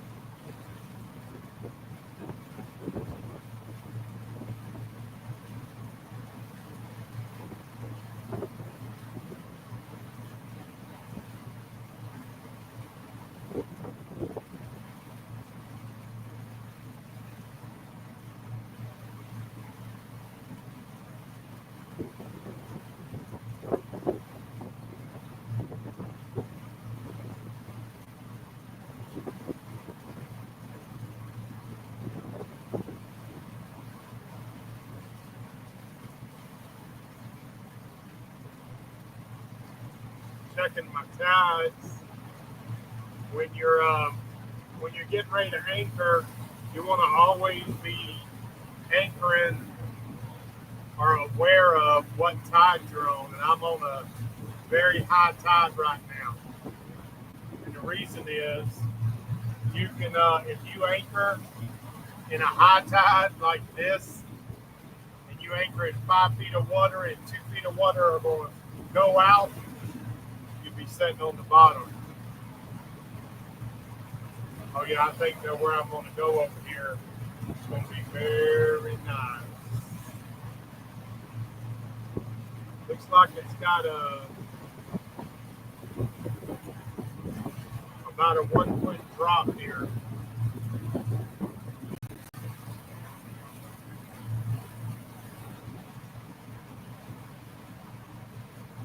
About a 1 foot drop. All I need to find is some sand. If I find some sand, I'm going to be good.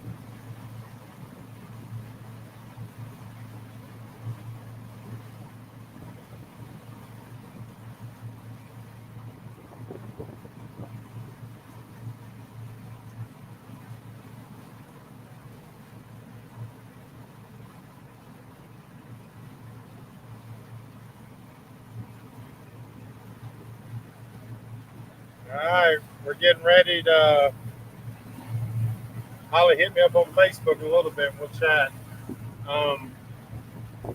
Coming in here, getting ready to dock at. Drop the anchor. This right here is about as calm as it's gonna get. The more I go in behind this little island, though, better off it'll be.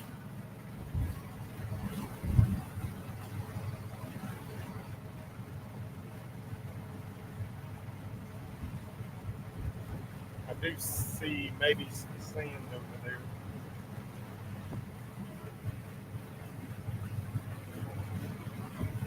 Yeah, I see a couple of patches.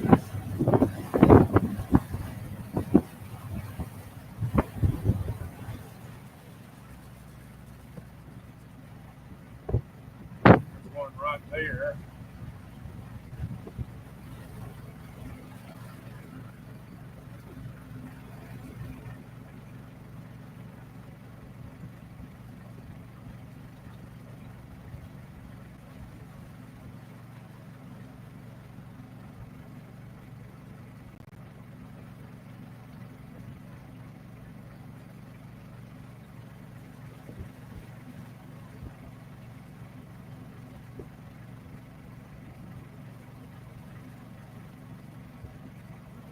Get just as far in as this water depth will allow me,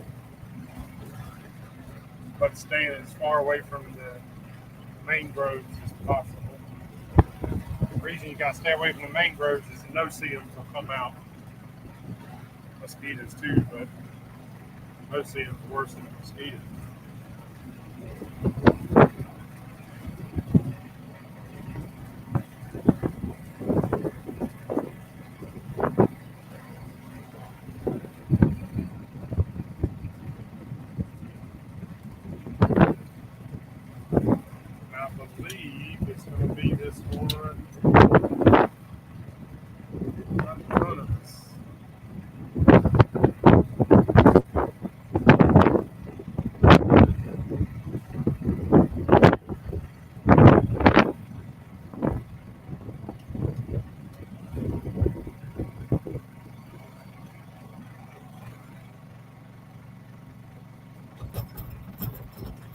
Way.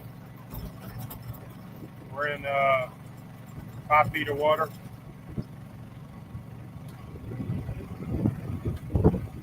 Kill the engine. I felt it pulled in. Once I get set, I turn on my have an app for an anchor drag app. Lets me know if I'm dragging anchor, but there's no reason why I should drag anchor here. I let out once it drifts me back. There's sand below us.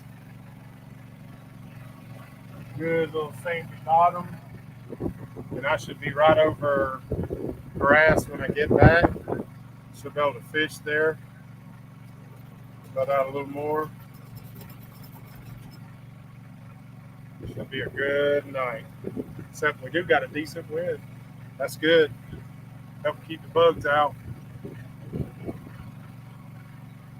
A little further out probably be better, but as far as mosquitoes, I don't worry about it because at dark I'll be inside with AC kicking. All right, everybody. Appreciate y'all riding along. We got the anchor down.